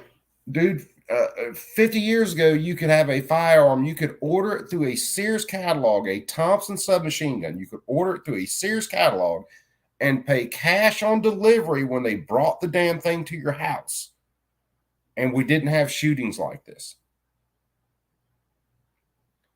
But also 50 years ago, we gave the education system over to the leftists in this country, and they completely destroyed the education system. They completely destroyed our children, took away all of their coping mechanisms, taught them everything was about them. It's the world revolves around you. You're such a little snowflake. You're so different than everybody else. And now we're in this position where we have these idiots, these absolute pieces of crap who go out there and commit shootings like this. Holding this hearing and, of course, discussing this critical topic, and that is mass shootings in America. There have been over 340 mass shootings in 2022, and that number continues to climb. In the last 2 months, again, we've had. Yeah, well, I mean, you look at what happened around that time, Bull. The New Deal, all this stuff came through. The state replaced the father in the home. The destruction of the nuclear family. The destruction of teaching children that you are going to face adversity, but you have to be able to deal with that as a rational person. The world is not all about you. Hey, guess what? Life ain't damn fair. You're going to be put in situations that you don't deserve, but you need to learn how to deal with those situations. We've completely destroyed that. Yeah, dude, my father-in-law, I mean, he was on shooting teams in school. He got on the bus with a firearm, rode the bus with his firearm, got to school with his firearm, brought his firearm to the armory in the school, checked his firearm in, and then at the end of the day, checked his firearm out, took his firearm home. That was a normal day. When my parents were in school, there were gun racks in the back of every damn truck, and you can bet your ass everybody had a gun in their vehicle. What's up, Rich? Had 3 especially deadly mass shootings at a grocery store, at a school, and most recently at the 4th of July parade in my home state. We often see the devastating impacts of gun violence as it occurs on the news, but once the coverage dies down, communities are left to pick up the pieces and face the long-term outcomes. And as we address the horrifying consequences of mass shootings, we must also confront the challenges of other forms of gun violence that don't make the news. For decades, working class and minority neighborhoods have been subject to targeted economic discrimination, including redlining, predatory lending practices. Many shootings take place in these same systemically disadvantaged areas like the South and the West sides of Chicago, where there's been a lack of jobs and investment. So a question to our panelist, Mr. Broder, while limiting gun access, especially across access to weapons of war, is a vital and necessary and life-saving first step, we must also consider other factors that contribute to mass shootings and gun violence, like disinvestment from communities and access to mental health services. My question is, can you talk about the cycles of disinvestment and gun violence and how it keeps communities at risk? Sure, thank you for the question. As I said, well, the first thing that should be noted is if we're talking about violence in general, it's one thing. We're talking about mass shooting. These are really random. It's incredibly hard to predict where it's going to be the next mass shooting. I've tried, the FBI has tried, so many people have tried. It's incredibly hard to predict where it's going to happen. It can happen mostly in urban nobody areas, can but other than predict that, where it's going these to be mass incredibly shootings are hard going to happen. to figure out where it's going to happen. In terms of business cycles, in terms of, in general, the economy, could this lead to potentially more mass shooting if there's a recession? It could, but it's going to be very hard to try to prevent it because we don't know where it's going to happen. In terms of these perpetrators needing mental health support, 100%. The vast majority of them have a history of mental health illness that is documented. So it's not something that we learn exposed, but we learn that we knew, a doctor knew, the kid or the children or the adolescent, young adult actually was seeing a psychiatrist, for instance. This happens quite a lot. So this is one of the What's up, Chris? For sure, providing we're just sharing a little pain here. Healthcare to help, on average, the average young Americans who suffer with schizophrenia or mental health disease would be amazing, just for the sake of their mental health, but also potentially preventing mass shooting. When we think about what can we do to help financially communities that are struggling with crime, you know, if I think about Buffalo and Mayor Brown, this community just suffered a lot, and they're going to need financial support. And no, what they need is, in most cases, because this mass shooting that happened is a singular event. Their crime and their shootings is every single day. What you need to focus on is you need to take a couple of different tracks here. One, you need to focus on the everyday violent crime. That needs to be your focus. The other focus needs to be an emphasis on treating people with mental health issues, not demonizing them, but catching them early. And that's going to be the parents and the guardians who are going to have to step the fuck up. I'm sorry, if you are raising a psycho, you need to get your psycho treated. The thing that I find extremely frustrating is if you look at mass shootings, which are random and just happen somewhere, the consequences are permanent. And I like to think horizontally when I think about a problem, and the first thing that comes in mind is natural disasters. Natural disasters just occur once.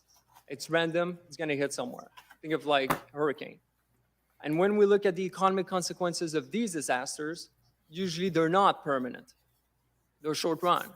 And one of the big difference between natural disaster and mass shooting is yeah, but anybody who people that are really more informed about things having to do with firearms, we know without a doubt that rifles, much like one I shot tonight, all long guns, in fact, are very rarely used in murders. Now, I'm not saying homicides because that's different. Any death caused by another person is going to be called a homicide. But then that's broken down to justifiable homicides. We all know this crap.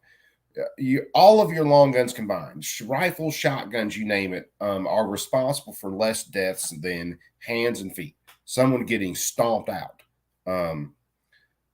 That happens more often, or happens to more people, than a mass shooting with a so-called assault weapon. So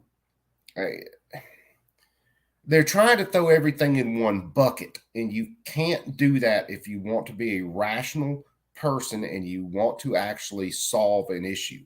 Their only focus is the gun, so they don't care about everything else. This is about control. This is not about safety. This is not about saving lives. This is about control. When there's a mass shooting, there's no support for these communities. Financial support. They need financial support after a mass shooting. This is obvious. And this might help to alleviate some of the economic consequences. Of course, some of these communities need help even before a mass shooting. But I'm not going to lie, there's no way you can predict where's going to be the next mass shooting. We just don't know. And there's tons of communities that need help, those who suffer most from violent crime. I would target these communities if we would have the funding, but in general, there's no way you can predict where it's going to happen next, unfortunately. Thank you so much. It looks like my time has expired, so I yield back to the chair. The gentleman's time has expired.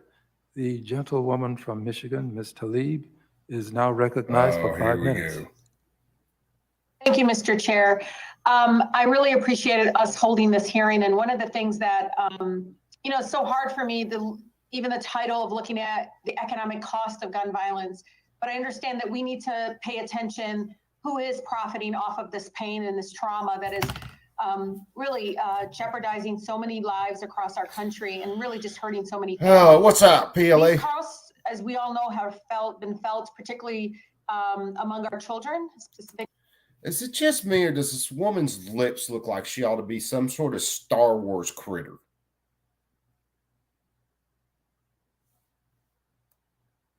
No, you can't predict any of this. I mean, the only thing you can do is try to focus on the family, because the family is what's ultimately going to be able to stop a lot of these situations. In other words, your family notices that you are having an issue and they get you mental help. They get you treatment.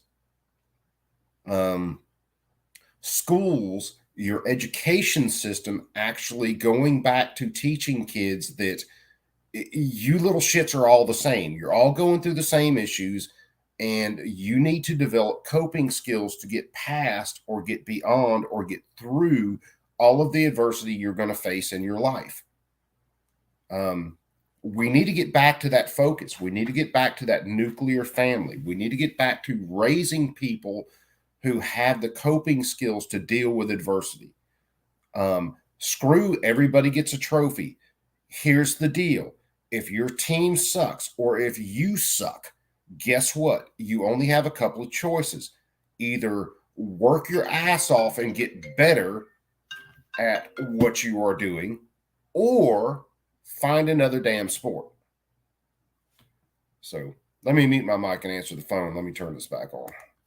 Those that are child age, school age children. We all know that education is by far the largest category of municipal bond issuance in our country as well. As mass shootings have increased, our education dollars have been increasingly funneled towards school security rather than investing in our teachers or our students. And in 2021, Mr. Chair, the so-called school security industry made $3.1 billion. As the American Prospect has written, the financial services industry makes money lending to school districts to install security upgrades, and those upgrades manifestly do little or nothing to prevent mass shootings, as we continue to see. And they make more money lending to companies that make AR-15s, the weapon of choice for mass murders of children, the same companies. Some banks like Citibank have previously refused to finance the gun industry, and I applaud them for this. However, in 2021, Texas enacted a law that blocks banks from doing business with state and local governments that discriminate against the gun industry. Texas has the largest municipal bond market in the country. And in response, Citi stated in 2021 that it did not have a practice, policy, guidance, or directive that discriminates against firearm entity or firearm trade associations. So, Ms. Bird Sharps, do you think that laws like the one enacted in Texas are intended to have, a negative effect, particularly in the municipal bond market? And what message is the Texas law sending to banks like Citibank that have taken steps to limit their exposure to gun industry?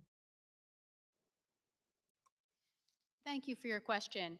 I would say that in the work that we've been doing, the message that is sending is that businesses can't take a position in terms of contributing to reducing these costs that I just spoke to today. And it's critical that institutions, that all of us, not facilitate, high risk transactions, including, for instance, sales of assault weapons and weapons of war to young people, et cetera. And I think I'm going to say that working on gun violence prevention is a hard topic, but I think the hopeful news for me is that we do know research is increasingly pointing us in the direction of policies that do make a difference, and of practices, and of the business community as well as of local people that can reduce the kind of injuries that are so costly to our society. Yeah, no, I think the responsibility that we're talking about in this committee on the financial service industry, they do have a role here. And, according to every town, the cost of gun violence nationally is $280 billion. When first responders, law enforcement, and criminal justice services respond to mass shootings, this results in enormous costs on taxpayers. The research estimates that Las Vegas, Nevada, where mass shooting in 2017 resulted in $600 million in taxpayer dollars. Mayor Brown, do you think it's fair that your community and your neighbors pay such a steep price while the gun companies profit from mass shootings? Do the gun companies have a role to play in making victims and survivors in communities like yours whole after mass shootings? Thank you for your question, Congresswoman.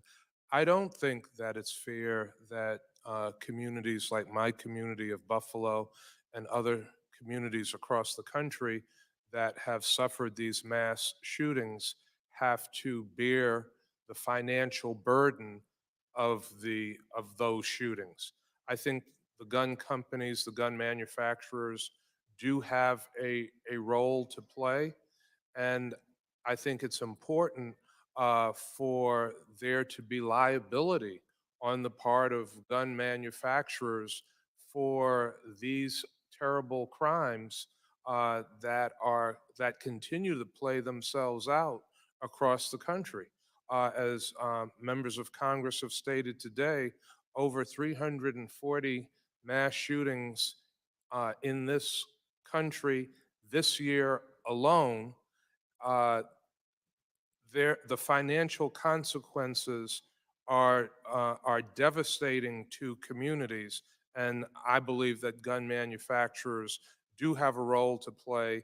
They should suffer liability for these crimes that are being committed in our communities. Thank you, and I yield. The gentlelady yields. The gentlewoman from Iowa, Ms. Axney, is now recognized. She is also the vice chair of the Subcommittee on Housing, Community, and Development and Insurance. You are recognized for 5 minutes. Thank you, Chairman, and thank you to all of our witnesses for being here. And Mayor Brown, sincere thank you to you and my condolences to those in your communities who have suffered so greatly. Thank you for being here with us.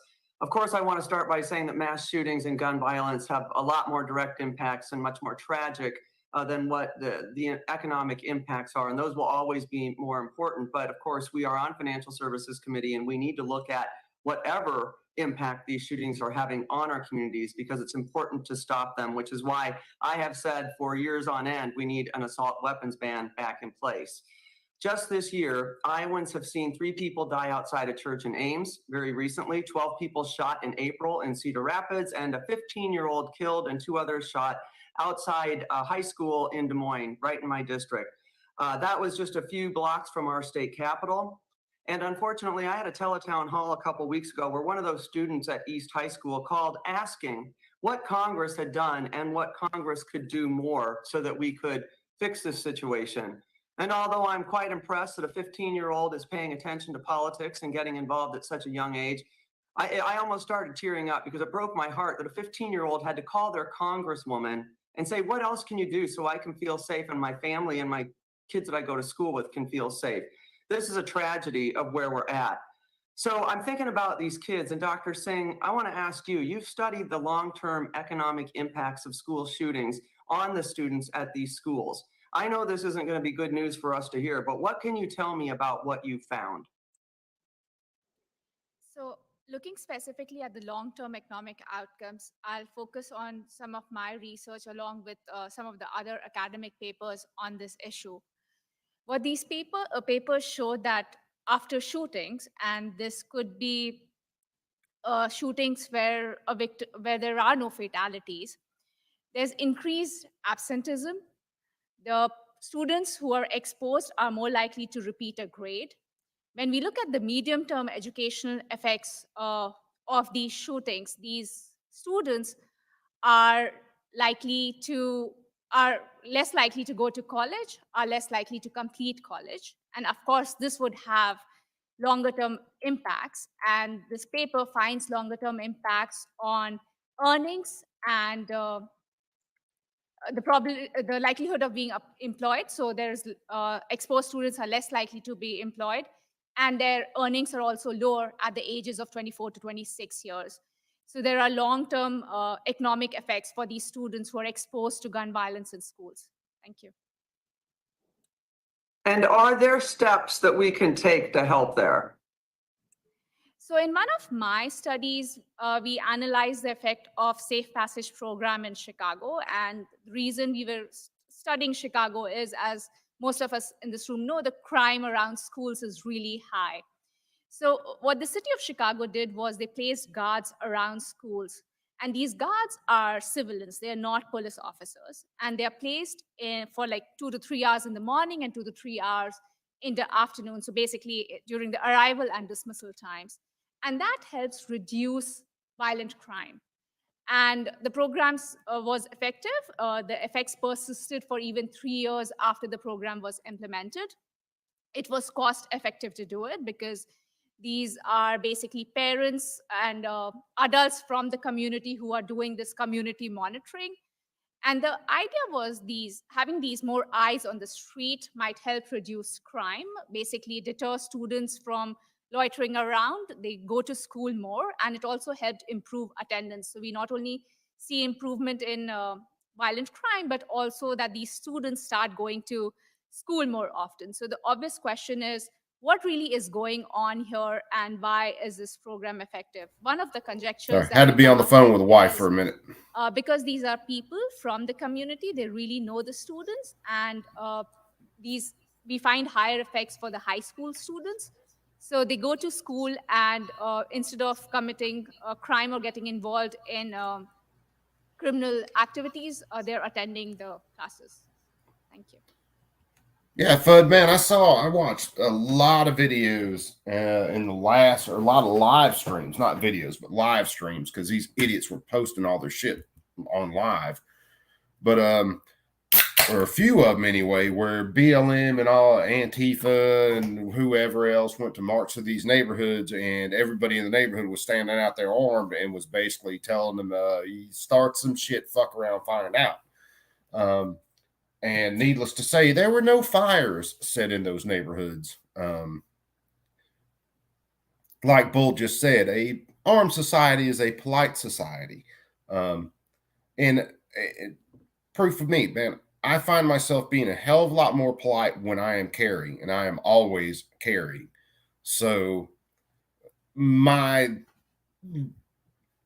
typical response to things is I have to reel in my temper, and I am very much polite in most situations. So knowing that other people are armed, yeah, people tend to get along a little bit better. The thought that someone will put multiple holes in you if you start some shit tends to calm people down, at least if they're thinking rationally.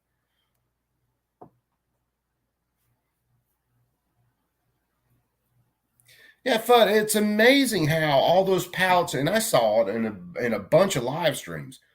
It's amazing how all these pallets full of bricks and frozen water bottles showed up at a bunch of these protests. The local Home Depot must have just had some trucks that dropped off some bricks because there was an awful lot of that shit. And when there weren't pallets of bricks, these jackasses were busting up sidewalks, throwing shit through. What's up, Chicago Mike? Brother Chicago, man, you make me, you and Chris and a couple other guys shooting in these competitions are going to make me get off my fat ass and go find some competitions to go shoot, because you guys are freaking rocking. If nothing else, I'll just have a little bit of fun. But yeah, you guys are making me get off my ass. I'm starting to look into it. Of course, I'm going to try. My plan is I'm going to try to do some classes with Warrior Poet Society. it all depends on some bills that come up and their availability of classes, because their classes go quick. But my plan is with this next paycheck to it's going to cost me quite a bit of money, but I'm going to try to get up and do their Pistol 1, Pistol 2 class, hopefully in September. And then I got to look into doing some shooting competitions too, because you guys are making me damn jealous. Thank you so much for that. And we just have a bit of time here, but the impact of school shootings on property values absolutely has an impact. And Mr. Brother, I'm wondering if you can tell me, can you share what you found there? What is that impact on housing prices in areas where school shootings have happened? Housing prices decreased by about 2.5%, usually on average. Again, the effect is pretty much permanent. The effect seems to be larger in the streets or localities close to the shooting, but the effect is also present for the rest of the county. Thank you. Thank you. The gentlelady's time has expired. I now recognize myself for 5 minutes for questions. Mr. Ingram, you referenced George Floyd. What that officer did to George Floyd was unconscionable. But you wouldn't paint all peace officers with the same brush, would you? Thank you for that question. Absolutely not. A simple yes or no would suffice for now, would you? No. Do you think that... Dude, that dude is such a douche. What's up, Vanessa? Yeah, oh God, Al Green, man. That he is a dude who has not been punched in the face enough. He's questioning this guy and he's trying to pin him down because this guy was calling out a bunch of liberal prosecutors for letting people go who had like 50-something other crimes in their background. The dude gets let out within 24 hours and turns right back around and robs this guy again. Yeah, Vanessa, stop disarming the innocent citizens. When one peace officer commits an egregious offense, that all officers... I love how this idiot's sitting there wearing his mask. It just... Oh, man. Even if you had never seen this guy speak on the floor of the House before, you already know this guy's a moron. Officers ought to be said to be bad officers? No. How do you feel when you hear people doing that? Just claiming that all officers are bad. Yeah, I just sniffed the cat. Because one Pisses officer does something, or maybe multiple officers. There have been many egregious circumstances, but how do you feel when people do that? It's heartbreaking. All right. Do you think that because one prosecutor releases someone or doesn't prosecute a case properly, that you should paint all prosecutors with the same brush? No. One judge makes a mistake or lets someone out, and that person commits an offense. Quit. You think you should paint all judges with the same brush, Mr. Ingram? No. How do you feel when you hear people painting all judges with the same brush, all prosecutors with the same brush? The prosecutors are doing it. The liberal prosecutors are doing it. How do you feel when you hear that, Mr. Ingram? I can only speak to what's happening. I'm not asking you about what's happening. You don't think that all police officers ought to be abused verbally, but you don't, and I would assume that as the good-natured person you are, you would not want to see all judges painted with the same brush, would you? Correct.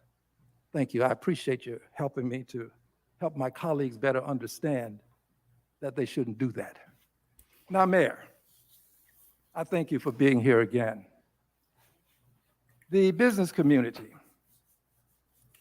The business community has a role to play in this as well. What do you see as the role of the business community? The business community. Yeah, Vanessa, we're in a situation. Me, you, Mike, Fudd, all of us. we live in a world where, we can't keep a freaking cop in our pocket. Would you quit, Cat? We can't keep a cop in our pocket. So we all need to be our own first responders, whether it's with a firearm ready to defend ourselves, whether it's medical. Um, we need to be ready to do what we need to for ourselves and others.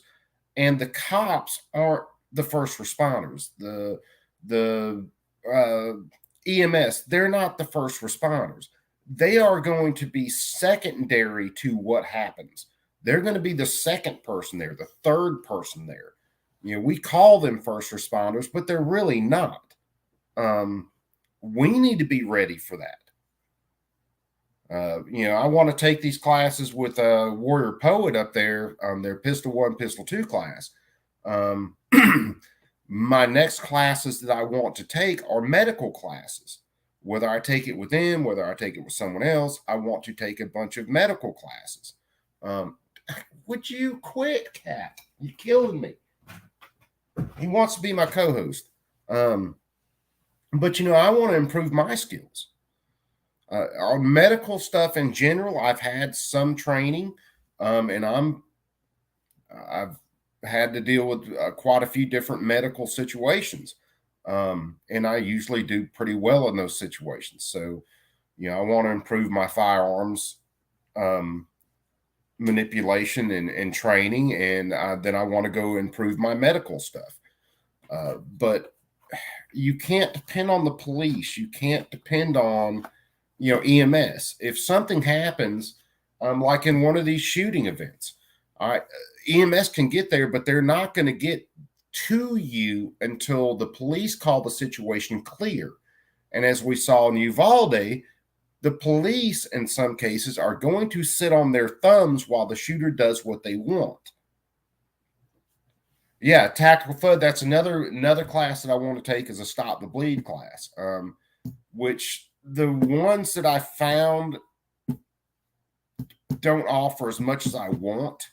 I want to do more of a TCCC class, so a tactical combat casualty care class. So, it's kind of like the Stop the Bleed class, but a lot more intense. Should invest equitably throughout the community. They should not exclude customers in certain parts of the community because that creates, that exacerbates poverty. It contributes to crime. It devalues certain areas of the community.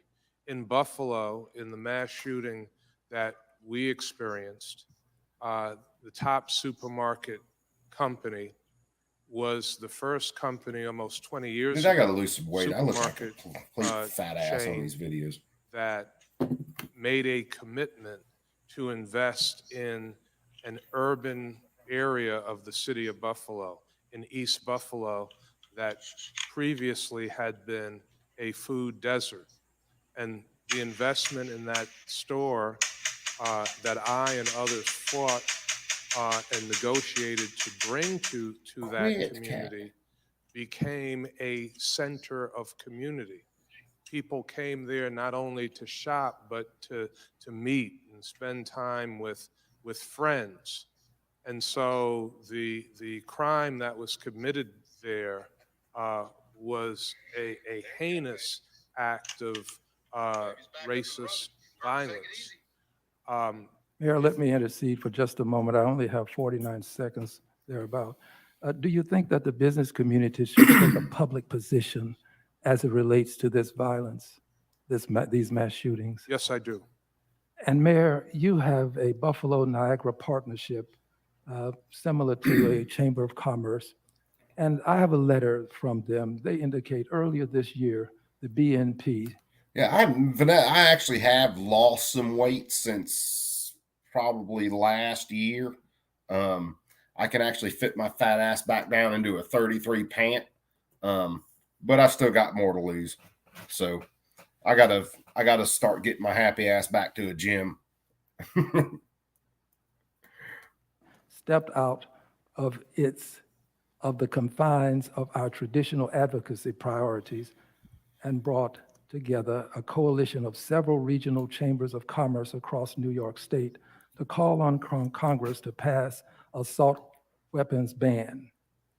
This action followed the racist. Now, they're holding the House is holding a markup hearing tomorrow on this assault weapons ban they're trying to push through. I can't remember. It might just be the House Judiciary Committee that's holding it. So I'm going to be at work while they're doing that, but I'll be listening to it. Would you quit, Kat? And I'll probably crank up another stream on that once I get back to the house. Mass shooting at a Tops supermarket in Buffalo on May 14th, 2022. I'm proud of what you have been able to accomplish with your Chamber of Commerce. Do you think that chambers of commerce across the country should take similar positions? I absolutely do. And I'm concerned about the National Chamber of Commerce. It seems to me that they ought to take a position as well. I agree with that. Now, in closing, let me just share this quickly. In Texas, at Robb Elementary, hundreds of peace officers were there, and we know what happened. The video speaks for itself. I don't condemn all police officers. Yeah, the video speaks for itself. Officers were there before the shooting happened, let the shooter enter the building, and then when they entered the building with rifles and shields, they backed out of the building and let the shooter murder a bunch of children. And yet, these people want us disarmed and completely dependent on those police. But I do condemn those that did not move in to save lives. My uncle was a deputy sheriff. I'm where I am today because of a deputy sheriff. I don't condemn all peace officers, but those that are wrong, I do. So I want to thank all of you for being here today. And I want to say that Ms. Garcia is going to be recognized, but if hundreds of peace officers didn't take out that gunman, I don't think we should expect a teacher with a pistol to take out a gunman. Teachers ought to. All right, dickhead. Here's where we get to the meat and taters of this situation. I would carry in a second. Get out of the way.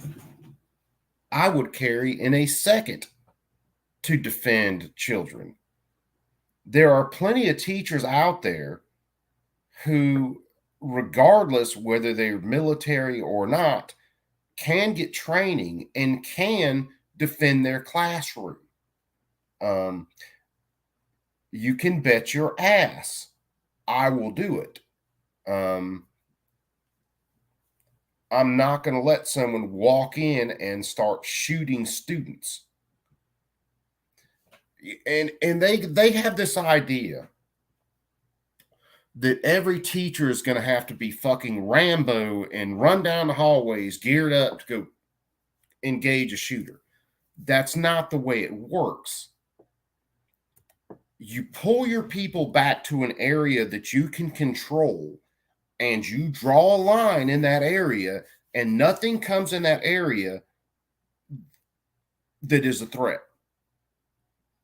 It would be very easy for a teacher to pull their kids back into a classroom and then guard a door so that if anything came through that door that wasn't friendly, they engage it. It would be extremely easy to teach people to do that. These teachers that run around saying, oh, I wouldn't carry a gun. Fire them. Get rid of them. You want to be an unarmed victim? That's on you. Be an unarmed victim. But let the rest of us defend ourselves and defend our families and our loved ones and our students.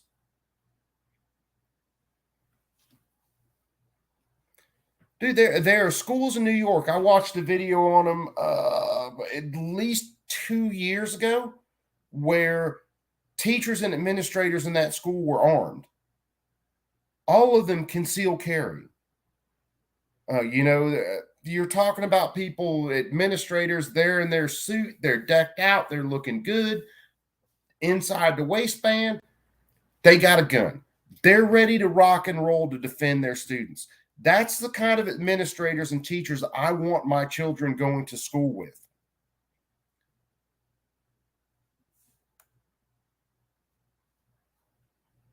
To be allowed to teach. And we ought to have safety officers who do their jobs. With that, Ms. Garcia, you are now recognized for your introduction without objection. Mr. Chairman, I ask for unanimous consent to enter for the record the report that I referenced, the investigative committee on the Robb Elementary School shooting made by the Texas House of Representatives for the record. Without objection, it's done. And I will be introducing the letter from the Buffalo-Niagara Partnership without objection. Look, these people, Vanessa, have no idea the amount of training or firearms proficiency that a lot of everyday citizens have. They have no clue about that. All they think about is firearm bad. We have to take all these firearms away. That's the only thing they think about. That's the only thought that they have in their head.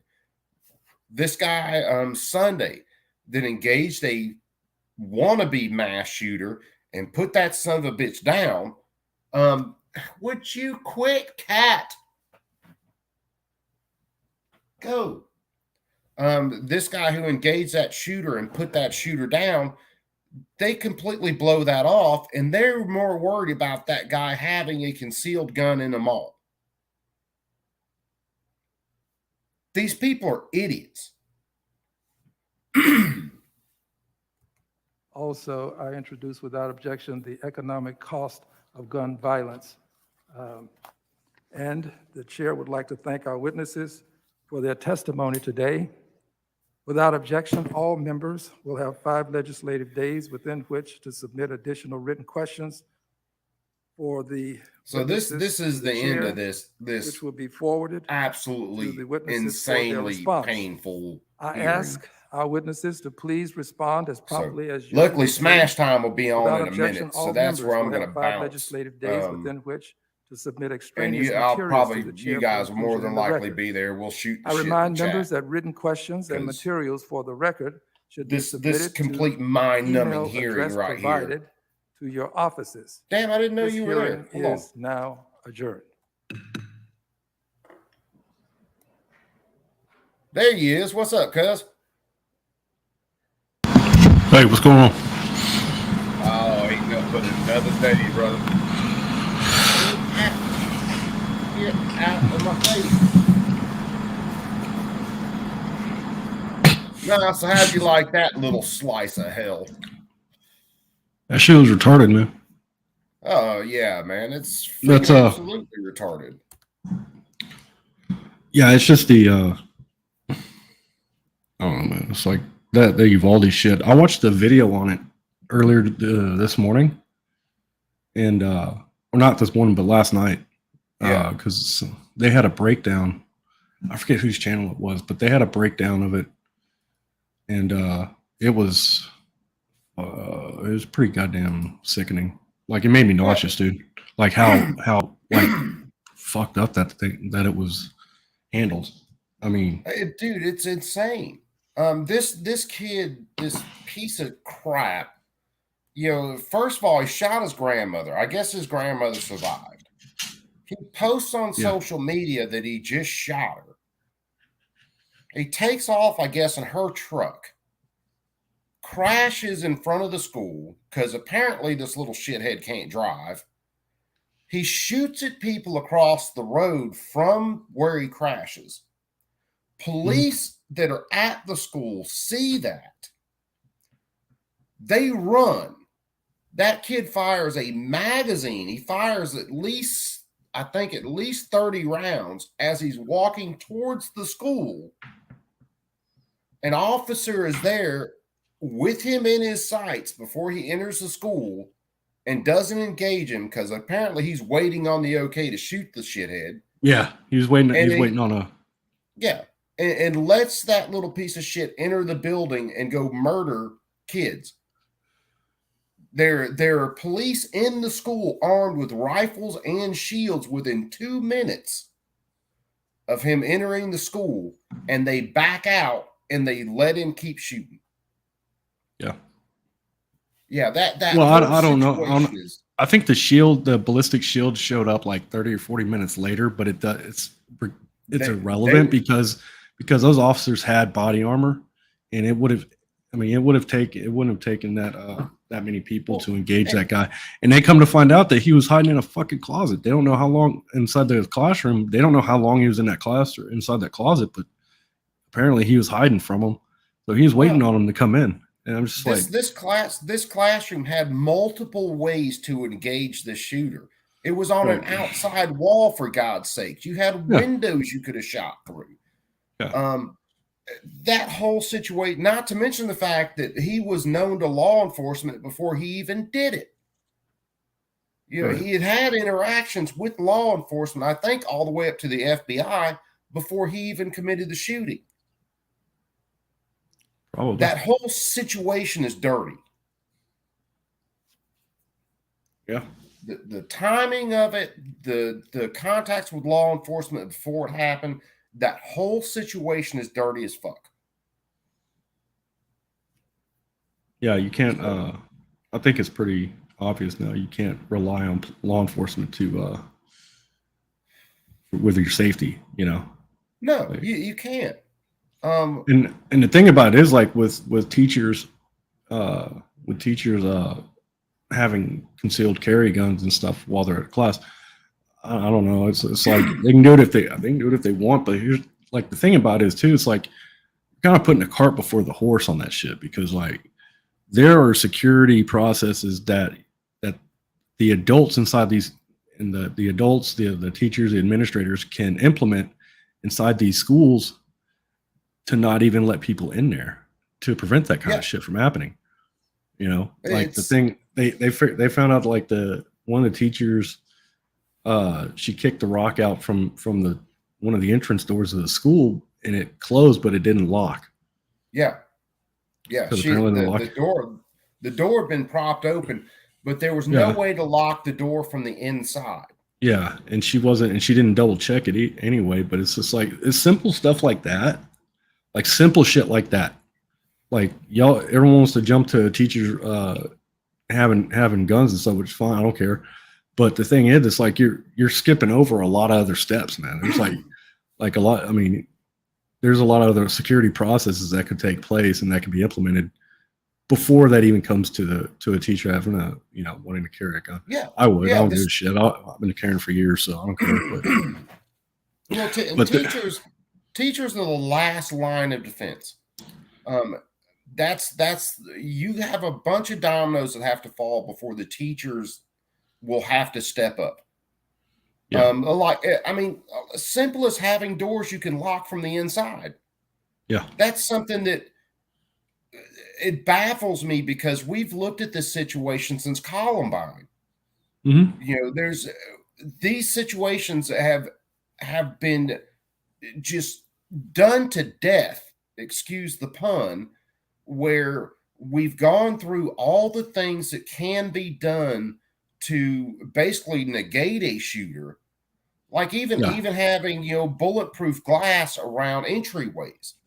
I think Sandy Hook, the door was locked, but the glass wasn't bulletproof, so he just shot the glass out and went right through the glass. Mm-hmm. There's so many different things. The other thing too is that since Columbine, there's been millions spends hundreds of millions of dollars poured in across the country into the public school systems so that they can improve their security processes and stuff like that, and implement better security throughout their buildings and stuff. And they haven't done it. Like it's all a money grab. Yeah, well, it is. They've pissed it away. I guarantee you could take Oh, me, they definitely you, pissed it away. and a handful of other people, and we could go school by school by school, and we could improve those buildings and harden them to where, one, they wouldn't look like prisons. It would look like an average school, but you wouldn't be able to just walk into it because it's very simple processes. Right. But these schools, the other thing is too, is like you can do that, but the problem is that you can implement all the gadgets and shit that you want, but eventually it comes, the security comes down to the individual person. And if you don't, and if these administrators and these teachers don't take it seriously every single day, then you're gonna have a weak link. You're gonna have a teacher that's gonna not, forget to lock a door, forget to do something, and just let somebody in or this, that, or the other, and that's it. That's all it takes. Well, yeah, So, and Vanessa's right. Safety Doc's book, which I read it so I could do his review on Amazon. Safety Doc's book was a perfect example. People are focused on all this BS. They piss all this money away, and they never address core issues that need to be addressed. And it's a multi-layered problem. It really is multi-layered. It is multi-layered. Yeah, it's well beyond. You can put in processes to where, you control a school's entry and exits. You have security at that school on top of that. Then you have an extra layer of each teacher is ready to defend their particular classroom. And you don't even need armed security at all. Well, you can have it, and that's fine. But a lot of times, just the presence of adults around is enough to. In that hearing today, the one lady talked about parents volunteering to basically be eyes around the school, and that stopped a lot of issues because the more eyes that are there, the less likely something is going to happen. Because when my daughter was in elementary school, her elementary school had a program called Watchdogs, and it's a volunteer program. I was a part of it. That you would have you'd have uncles and grandfathers and dads and stuff. They would come in for a day of class and stuff like that, and we'd volunteer our time and stuff, and take a day off from work and go in. And we didn't necessarily shadow our kid in class the whole day. We went to other classrooms and stuff like that. Yeah. And just having a presence inside the school, like I wasn't armed or anything. I was walking around and shit, but just having that male presence and stuff out and about inside the school, it was a prevention tactic.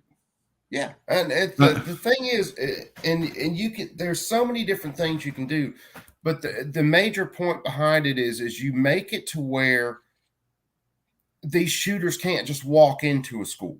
You make it to where your families are addressing issues before they even get to that point. Yeah.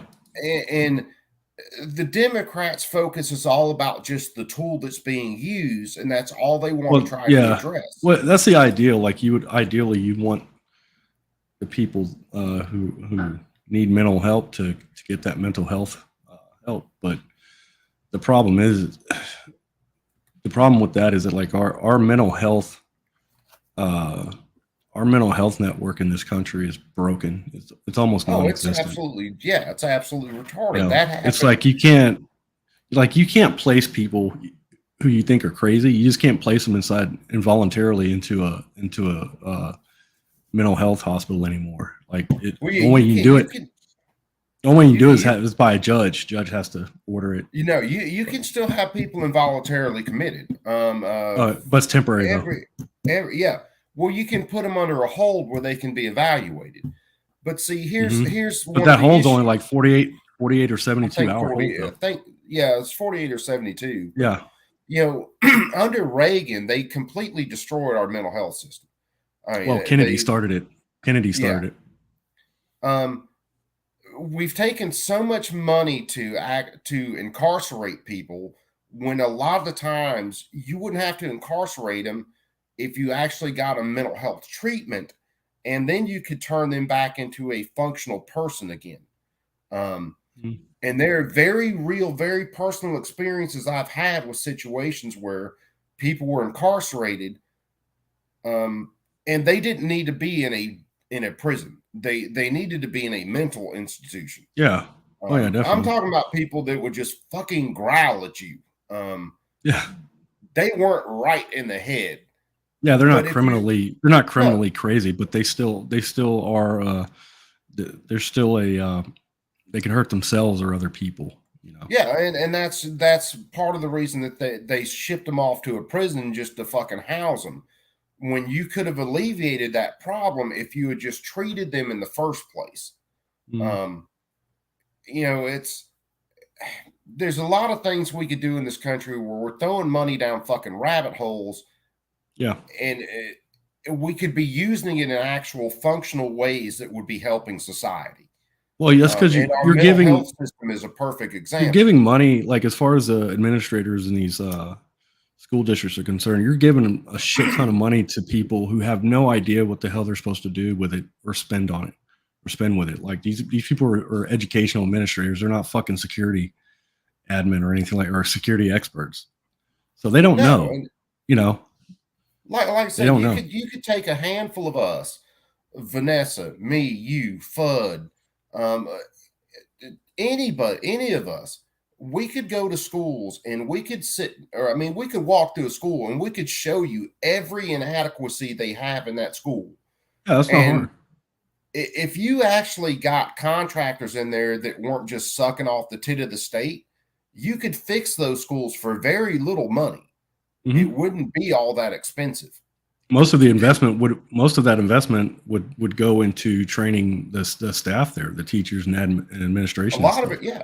Most of it would, because the main thing is teaching these people to be fucking vigilant and to be vigilant the whole time they're there, not to fuck it off and take it seriously.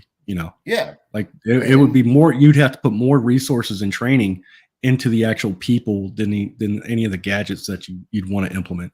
It would really rely on the people and the processes. Well, I And the mean, training.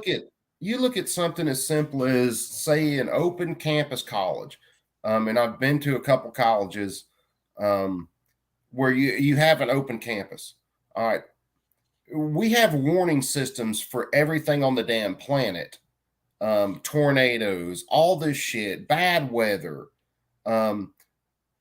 But if there was an active shooter on campus, they act like there's no way to warn anybody of it.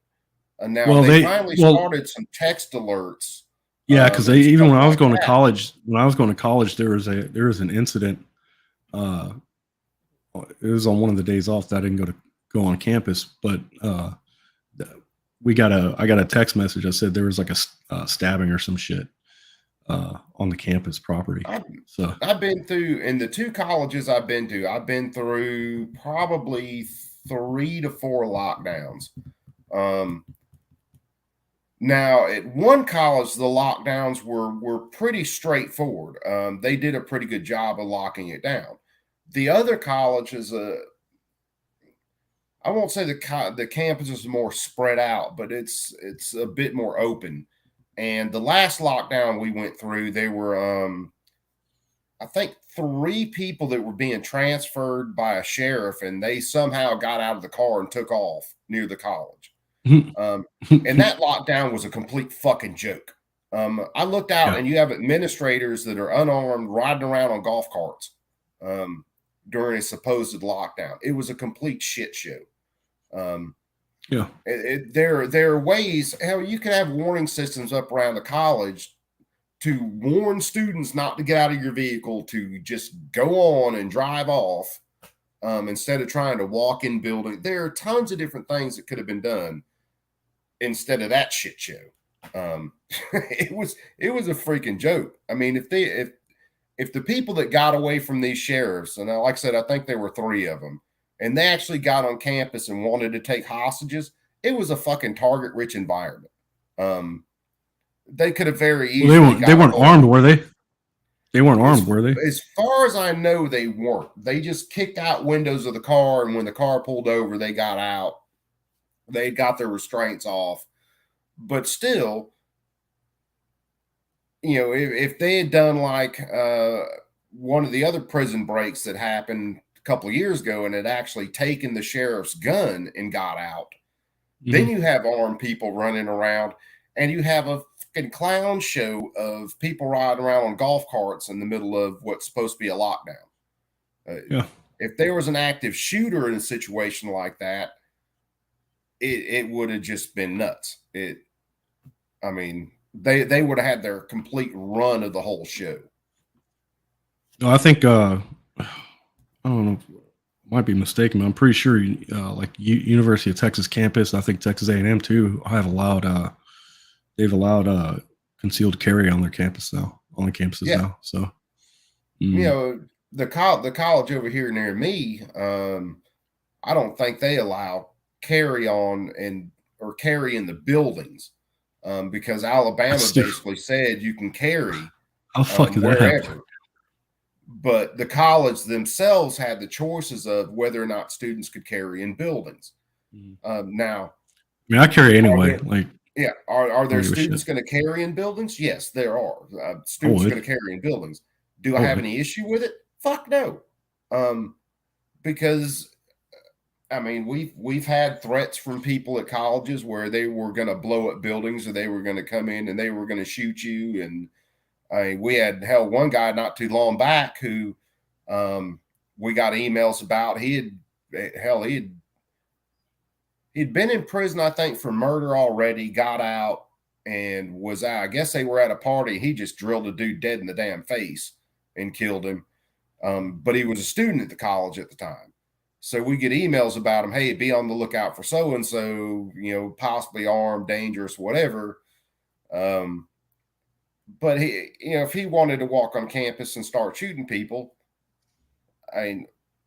nothing would have stopped him besides someone else engaging him and dropping him.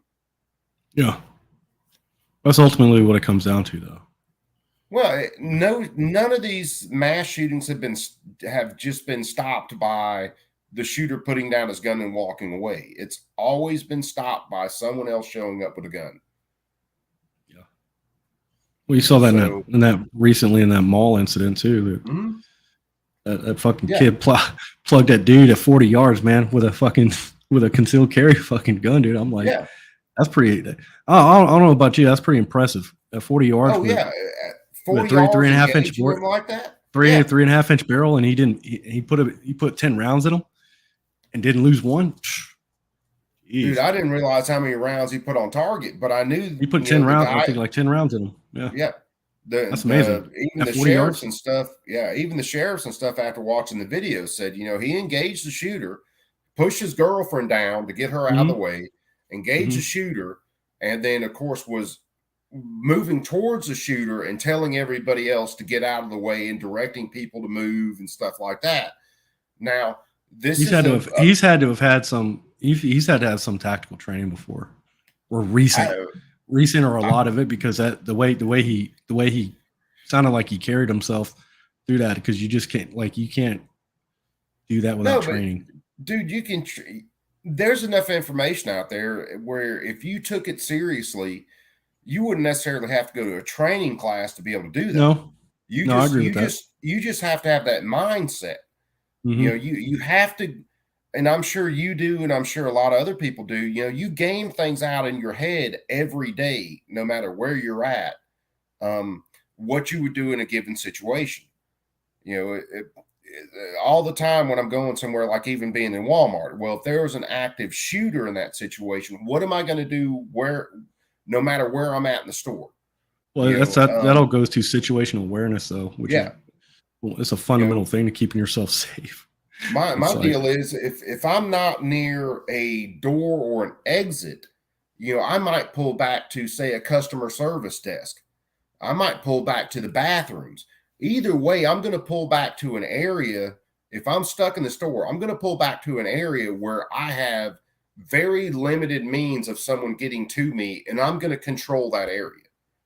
If Well, it's you're gonna, not yeah, friendly, you're gonna go you look know, well, you're gonna look for concealment, or even better, you're gonna look for cover. But yeah, there's not a whole lot of cover, so there's some walls and stuff. But no, yeah, I'm just getting into an at least area. concealment. Yeah, I'm just getting into an area where I can control that area, and Yeah. whoever's with me, I'm going to pull them back into that area with me. Mhm. You know, if I'm there with my wife and kids, they're going with me. If there are other customers around me, hey, you guys come with me. We're coming back to this area, into this bathroom or hallway, where I can control an entryway, and we're going to hang out till the cops get there. And if the shooter comes, then I'm going to engage. Well, the shooter. that or look for an exit in Yeah. GTFO. Yeah, that's what I'm saying. If I'm not near an exit and I've got to get to an area where I can control, if I'm near an exit, we're bouncing. Yeah. That's Don't all be their there is to jitsu. it. Don't be Yeah, their jitsu. we're getting the hell off the X. We're getting the hell out of Dodge. Hey, lead follow, get the fuck out of the way. That's where we're going. If I'm not near an exit, then I need to get to an area that I can control. Where I have, no one can just walk at me from 37 angles. You've only got one angle to get to me, so I can control that area.